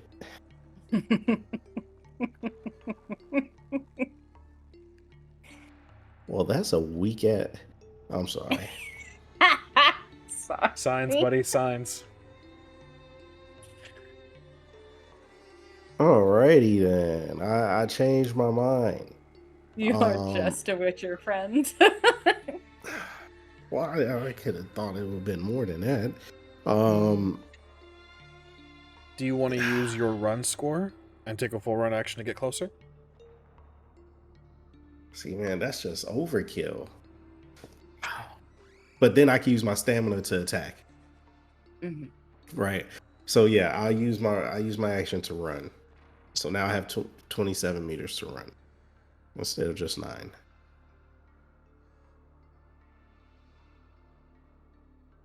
That's enough to get here, right? Correct. Okay. See, that'd be 18 meters of movement. Okay. Who would you like to attack? And is it incorporeal? Does it look to be incorporeal? Looks like when it touched you. Okay, then fuck it. I'll attack. With my silver blade. I have the silver blade in one hand and Ivar's eye in the other. Still Understood. wrapped up.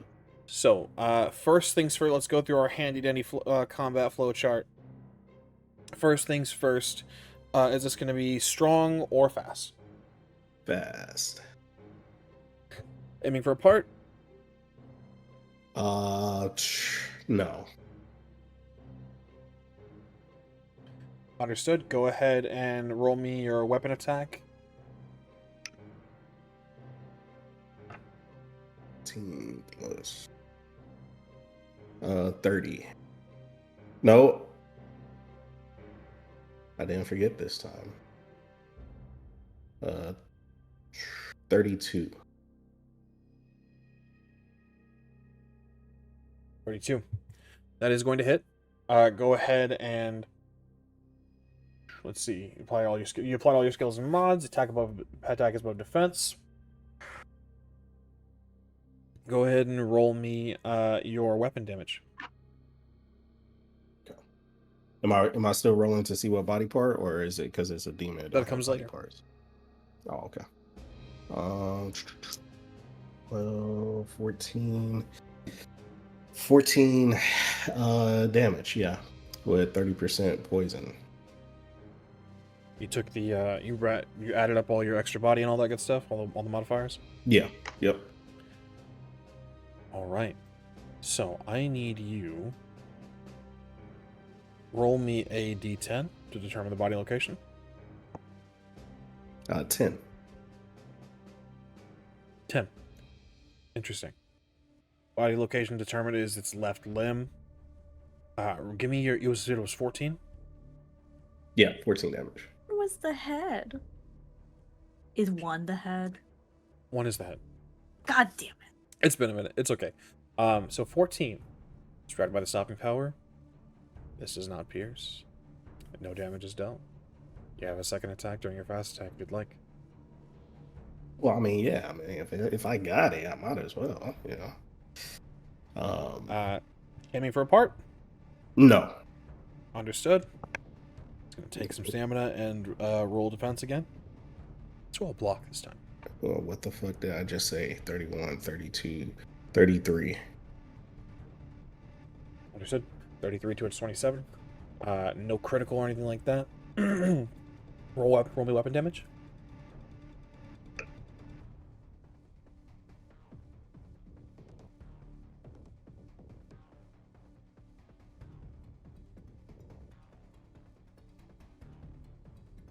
Uh, 18. 18. Hold on a second. What's my plus? So 20 damage. 20. Body location. Give me a d10 again.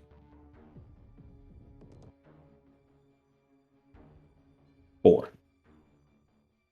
That'd be the torso. Try it from its stopping power.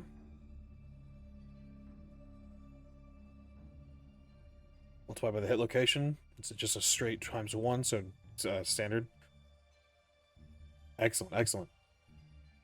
The second attack, it attempts to block using its arm, using those strange elongated fingers in Yoka. And you duck underneath, you slash into the torso, you cut into the door that it holds close with its left hand. And there's a deep gouge. You can see these shadows begin to seep out. Done some damage here.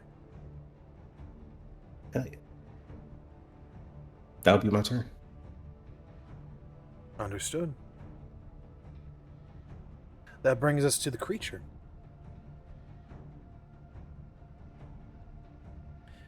He kind of looks down at the door, and the smile drops to this twisted frown and says, "That simply won't do."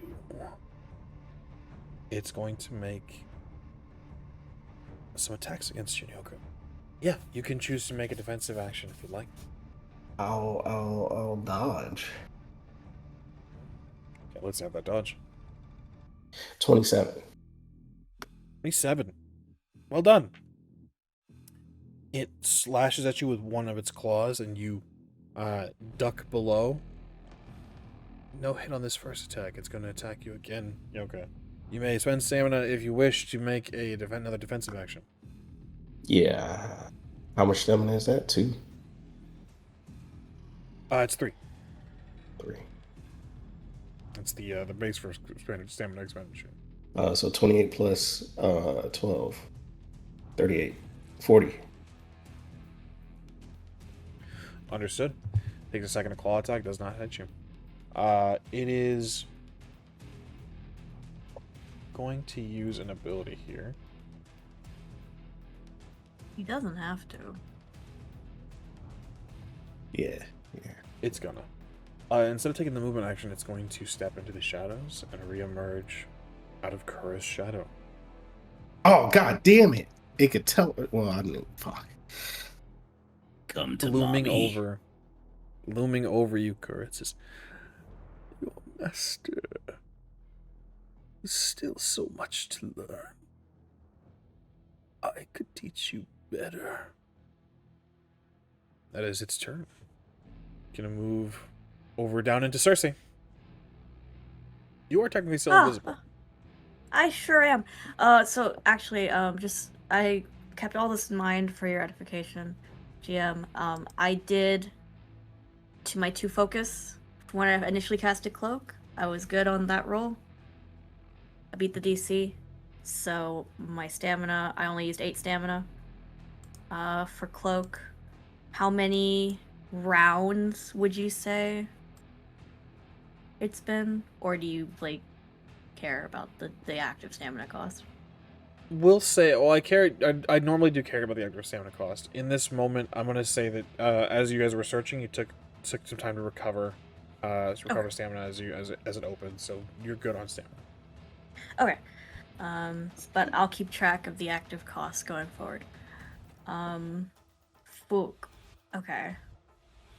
Well, it's right there. That's no bueno. But it's right there. It's away from the boy. So, here's what we're gonna do, gang. This is gonna be awesome. Don't even trip. 1, 2, 3. Thank you for that, by the way.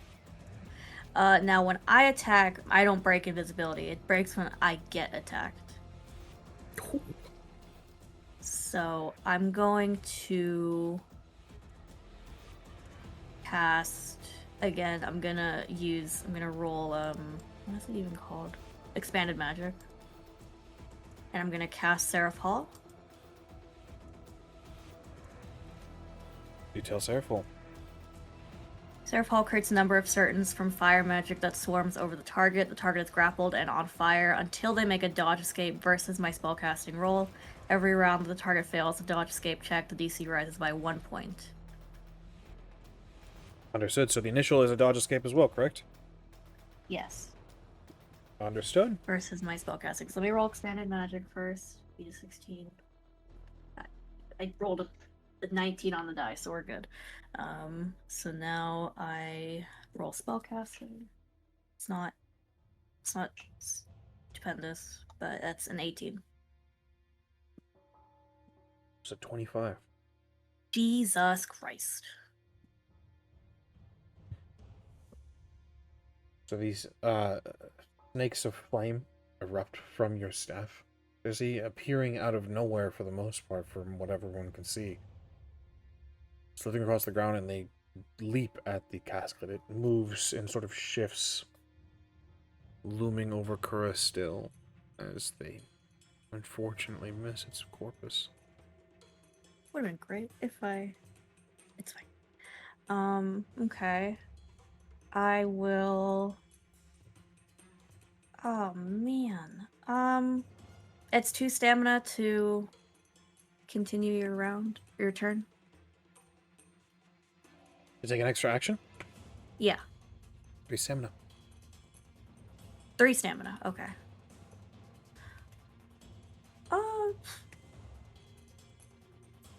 Who's after me? I will actually just all my turn there. Understood. That brings us to Kura. I have a logistical question real quick. Sure. That I have not been accounting for, and I should have been. When I am casting signs, I use stamina, right? A focus generally reduces the amount of stamina to cast a spell. With a Witcher, it's kind of weird since it's variable how much we put into the spells. Does it basically give me like 1 free stamina to put into a spell? Don't know if Witchers can use focuses. Let me check something real quick. The Griffins get focuses with their weapons, so I would imagine it would do something for them, but I can't find anything in the book. A focus reduces the cost. So when I'm using my foci, I'm reducing the cost by 8. But our spells don't have costs, which is why I'm asking the question. Yeah, so it's you'll variable. reduce the cost by whatever the focus is. So even if whatever you're putting into it, you say like, okay, I'm gonna put 7 into this spell, into this sign. You are putting 7 in, getting the effects of a 7 cost, but you will expend 6 if it's a one focus. Does that make sense? Yes. What does that allow me to hit? Like, for instance, my vigor threshold is a 7. Can I put 8? Yes. Technically, without burning myself? Yes, you can go right up to your vigor threshold with that. Yeah, absolutely. Then I will look to the casket and say, so do you, as I cast Axie on it at 8.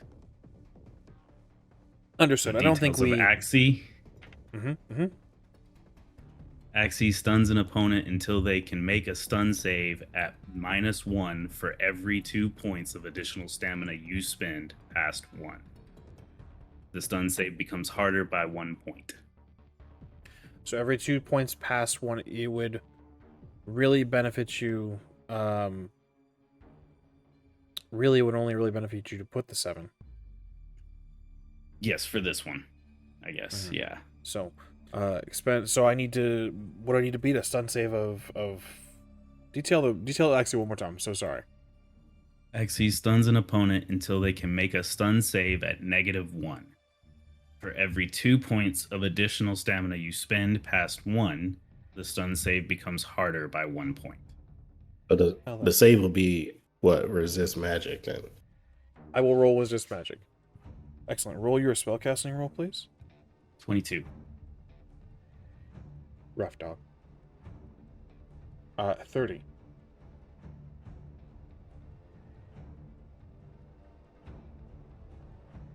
So your spell goes off, and the castlet ducks low, cranes its neck, and loops up, eye to eye, face to face with you, and says, "As I said, I could teach you so much better." Anything else, Kura? You can make expend burn stamina for an 3. extra action if you wish. I'm going to burn 3 more points to make a fast attack. Understood. So, fast attack, aiming for a part. No. Give me the weapon attack. Give me the weapon attack. 23 on the first, and the second one fumbled. Hold on to your second. 23 you said? Yes. 24. With a dodge. Now go ahead and give me your second. I need to roll, I need to expand stamina and roll to block the second. 24 for a block. What is your second attack? It fumbled with a total of 9. Fumbled by 6. Excellent. Understood. So, it blocks the second attack with its gripping with your sword with its fingers and says, "Oh, I see. Eager to learn. That's why you've interrupted this lesson." And that will bring us away from you into our next turn, which will be the mage. So I need to roll some stuff real quick for this mage. What you all see from this mage as he begins to chant, he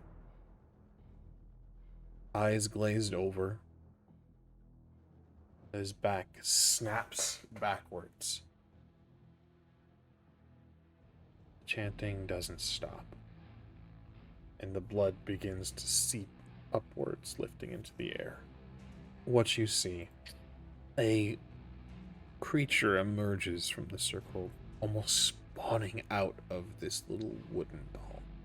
Now, Cersei, you can't see this. Nyoka, you can, though. Kura, you look over and you can. Be sure there's a wall blocking your vision as well. But a wraith emerges, and you hear a screech. Deep from the pit of the grave, there is a screech, and Cersei, it is familiar. This sound. Gonna add this wraith to the turn, or and next turn will be added in. That brings us to Visha. I want to essentially move just inside the wall. Within the room here. 2 meters of movement. So I see this boy, this poor boy with his spine twisted and a wraith coming out of the circle. Yeah? Indeed. And the wraith is not focused on you all. The wraith is focused on this caster, this young boy. Fuck. Okay. Fuck. Alright. Fabulous. So, so all that a focus does is reduce cost. That's it. Yes? Correct. Unless it's a greater focus, in which case it has some special benefits to like elements and such. Yeah, I have the crystal focus. My little quarterstaff thing. So I think all that's going to give me is the reduced cost. Okay. I can take the run action and then still do a spell. Is that a thing I can do or no? You need to expend 3 extra stamina to add an additional, essentially taking an extra action. But yes. Okay. Cool. So I'm gonna do that. I'm gonna move here, which I think is 2 squares. Home, that's kind of homebrew. Leave us alone. So you got 2. Okay. and you'd be able to hit Mhm. here Here. or here. All right, we're gonna go here. And now I just need to do a quick measure here. I'm still too far. Motherfuck. Oh, I don't want to fucking hurt this kid. You are so this not technically. You're technically just within range. This circle that he's cast, and this is the beginning of magic. So you are Okay. just Oh, within okay. range. Okay, fantastic, brilliant. Thank you so much. Cool. I would like to cast Dispel. I will spend the extra the 3 stamina to to do the fucking thing. Mhm. So I think that leaves me at 39. So yes, detailing Dispel. We already know that it allows us to cancel out spirit spells, rituals, and hexes. The spell can cancel magic with a duration and can be used as a defensive action to block magic attacks with or without physical components. To cancel a magical effect, you must spend half as many stamina points as the caster spent to cast the magic, and make a spellcasting roll that beats their casting roll. Cool. So this is technically, I believe, a magical effect because it's not it is not a spell that has a casting time. Like it's not taking time to do this, or rather, it doesn't have the what am I saying? I understand what you're saying. Yeah. So this is going to be. Let me pull up the spell on my end as well, so I can see what exactly. Yeah. I believe. Yeah.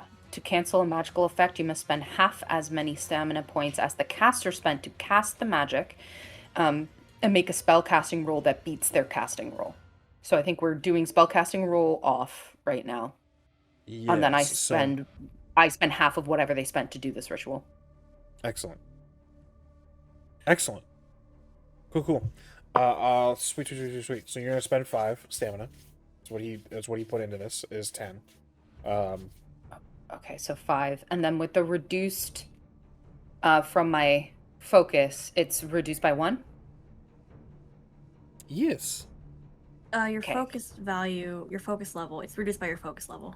Yeah. So what is your focus level? I believe it's higher than a 1. I believe with the crystals with Cadfan's. It is, but it is. Oh wait, hold on, I have it here. It is focus 3, so you're going to reduce it by 3. So you're only spending 2 stamina for this. Fabulous. I will remove And that then roll. right now. We're gonna do a spell roll off. Okay. And it's the caster's spell casting against yours. Yes. Yes. Roll, Okay. please. Oh, do I just put basic roll when I click? Yes. Okay, cool. 16. That is a 20, Risha. Fuck me.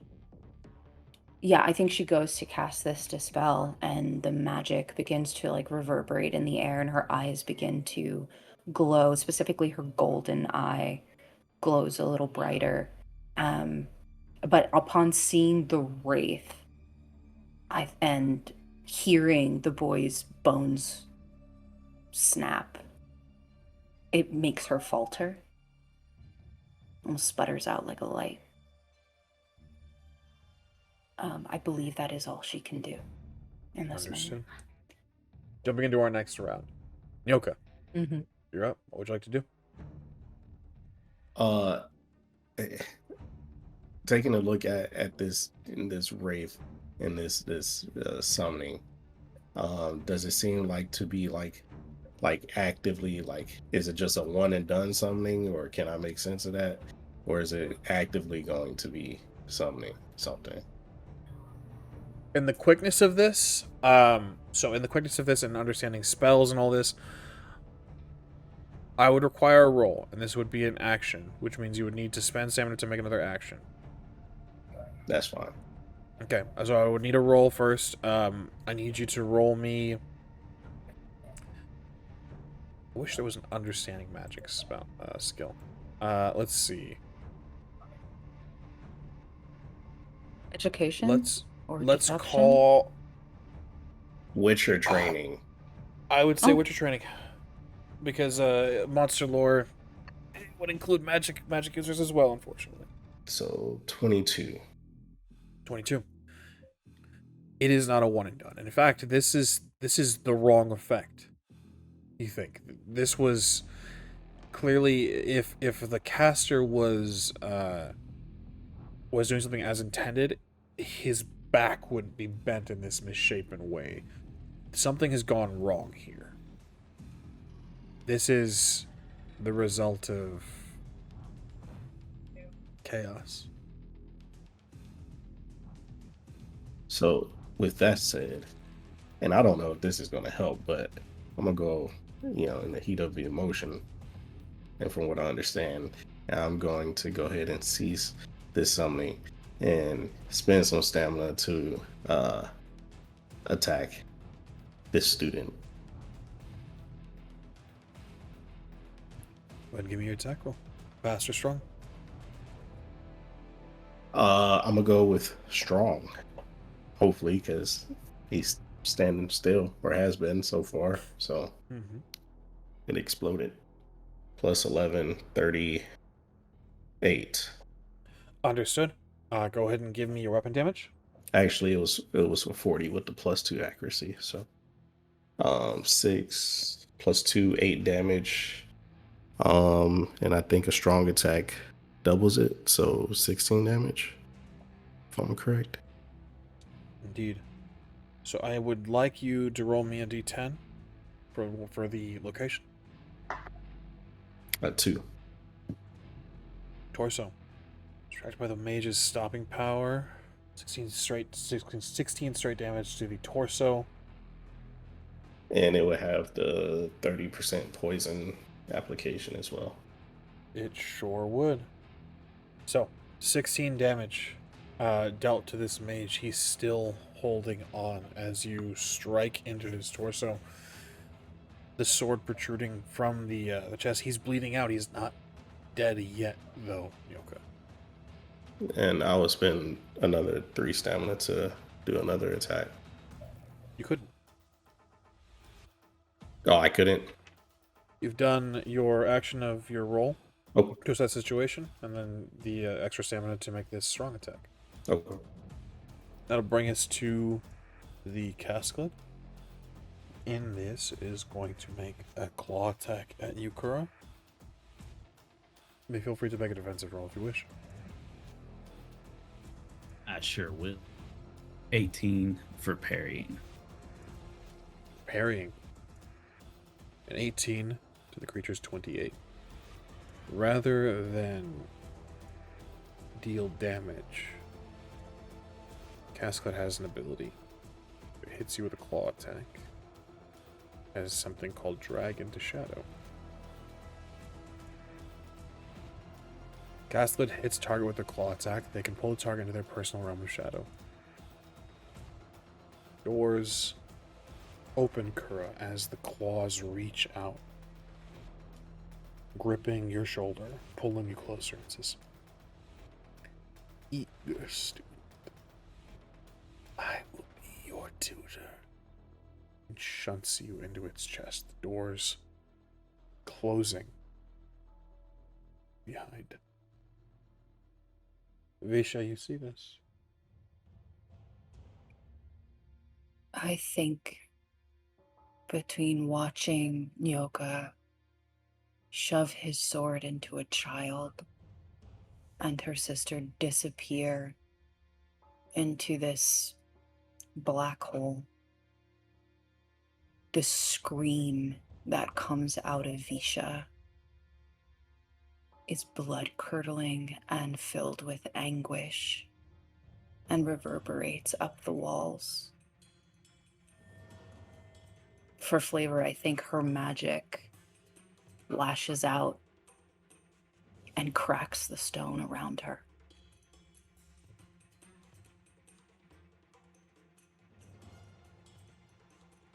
And the Cascade looks in the boy's direction and says, "What a shame. I had such high hopes."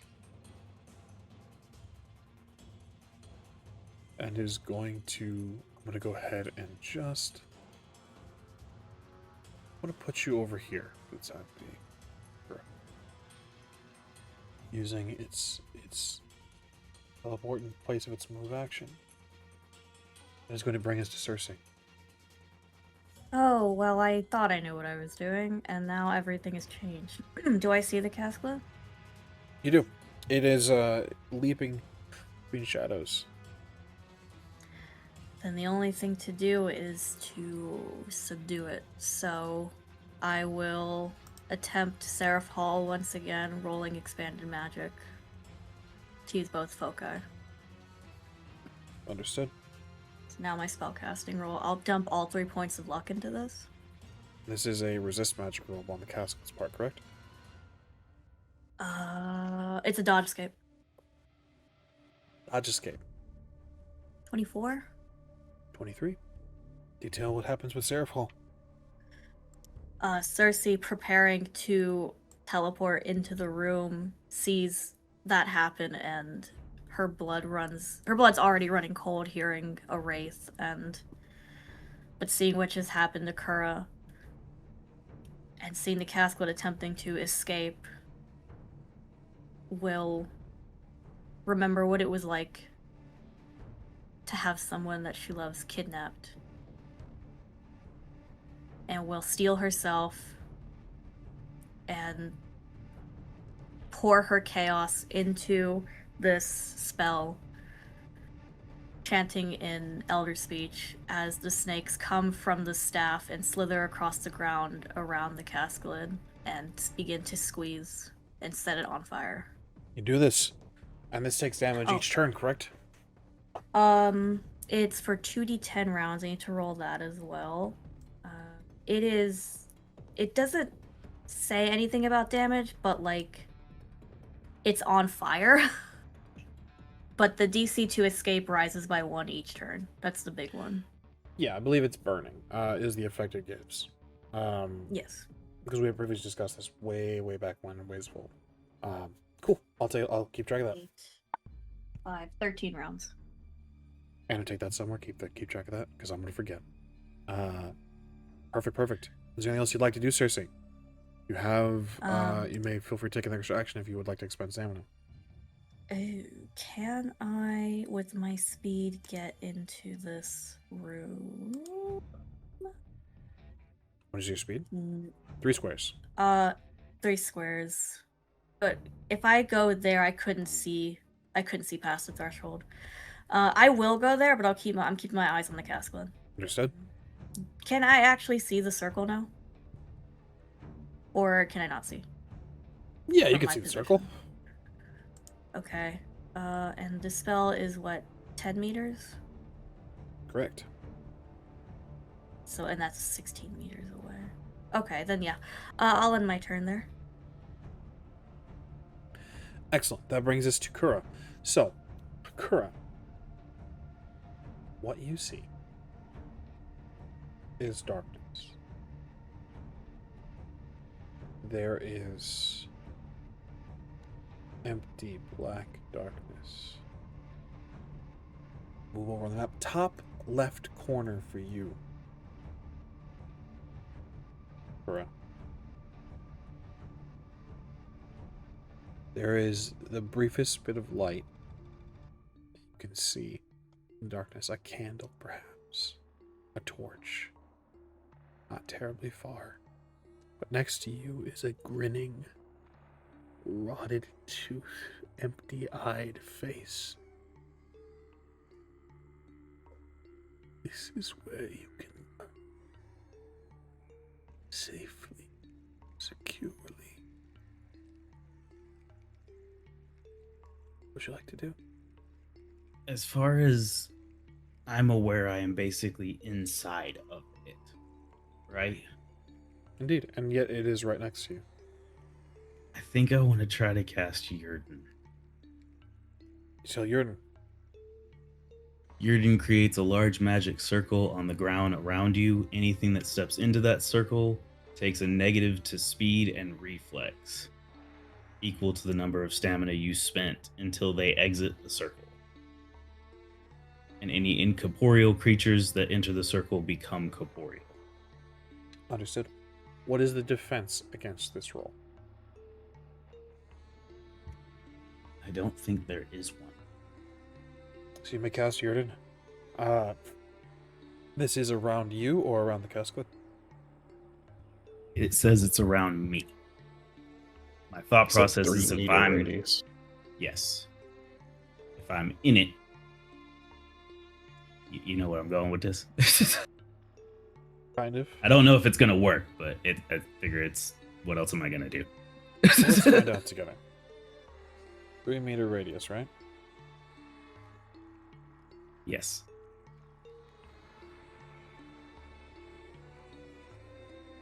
You lock yourself in. And with this casket being right next to you, it's in it with you. And I will be casting it at the maximum that I can, which I think earlier you were gonna say that I still can't go over that threshold, right? Even with the focus, it would just cost less for me. You can go over. It just costs. That's you not going over the threshold. So you can spend 8 if you would like, and it would just be spending 7 still. Does that make sense? Yes. Yeah, I'm Alright. gonna go all 8. Okay. Keep track of that number for when the casket attempts to leave or brushes up against the Jordan. Is there anything else you'd like to do, Kura? No. Understood. That brings us to the Wraith. It's going to move against the Mage. Make an attack. Visha, Nyoka, and even really Cersei, you can see past the threshold. This Wraith moves against the boy, and as his back is turned looking toward the ceiling, this Wraith brings a spectral sword and brings it down into his throat. He falls. He is bleeding. Nyoka, closest that you are to this mage, you can see there is still light in his eyes despite all of this. He still clings to life.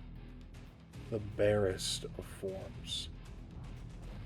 We'll bring us to the mage, as the Wraith can only attack the once. Chanting has stopped. The ritual is still ongoing. No discernible outcome is done here. There are whispers beyond the grave in this area, in this chamber, that taunt the boy. That is all you see. That will bring us to Visha. I think for Visha, everything is still very much heightened.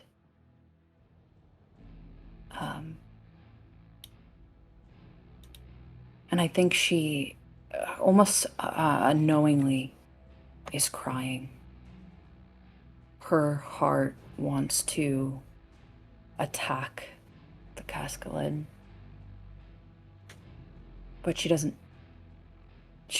know if that will bring her sister back. So she is going to grit her teeth, turn around, and look at this circle again. And she's going to try to dispel it one more time. To 7. She is broken. And I think she hears Catfin's voice telling her she's not strong enough. Malvisha, are you going to listen to that voice? Would you like to take an extra action to try one more time?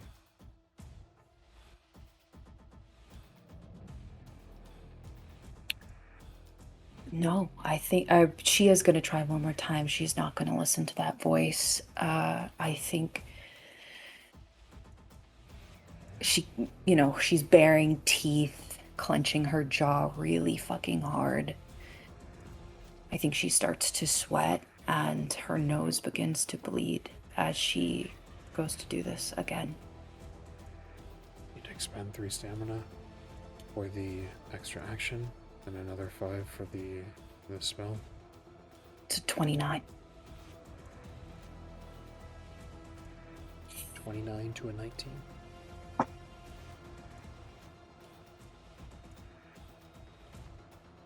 you tell to me what happens here, Visha? As the boy's circle begins to fade, candles begin to dwindle. What happens here?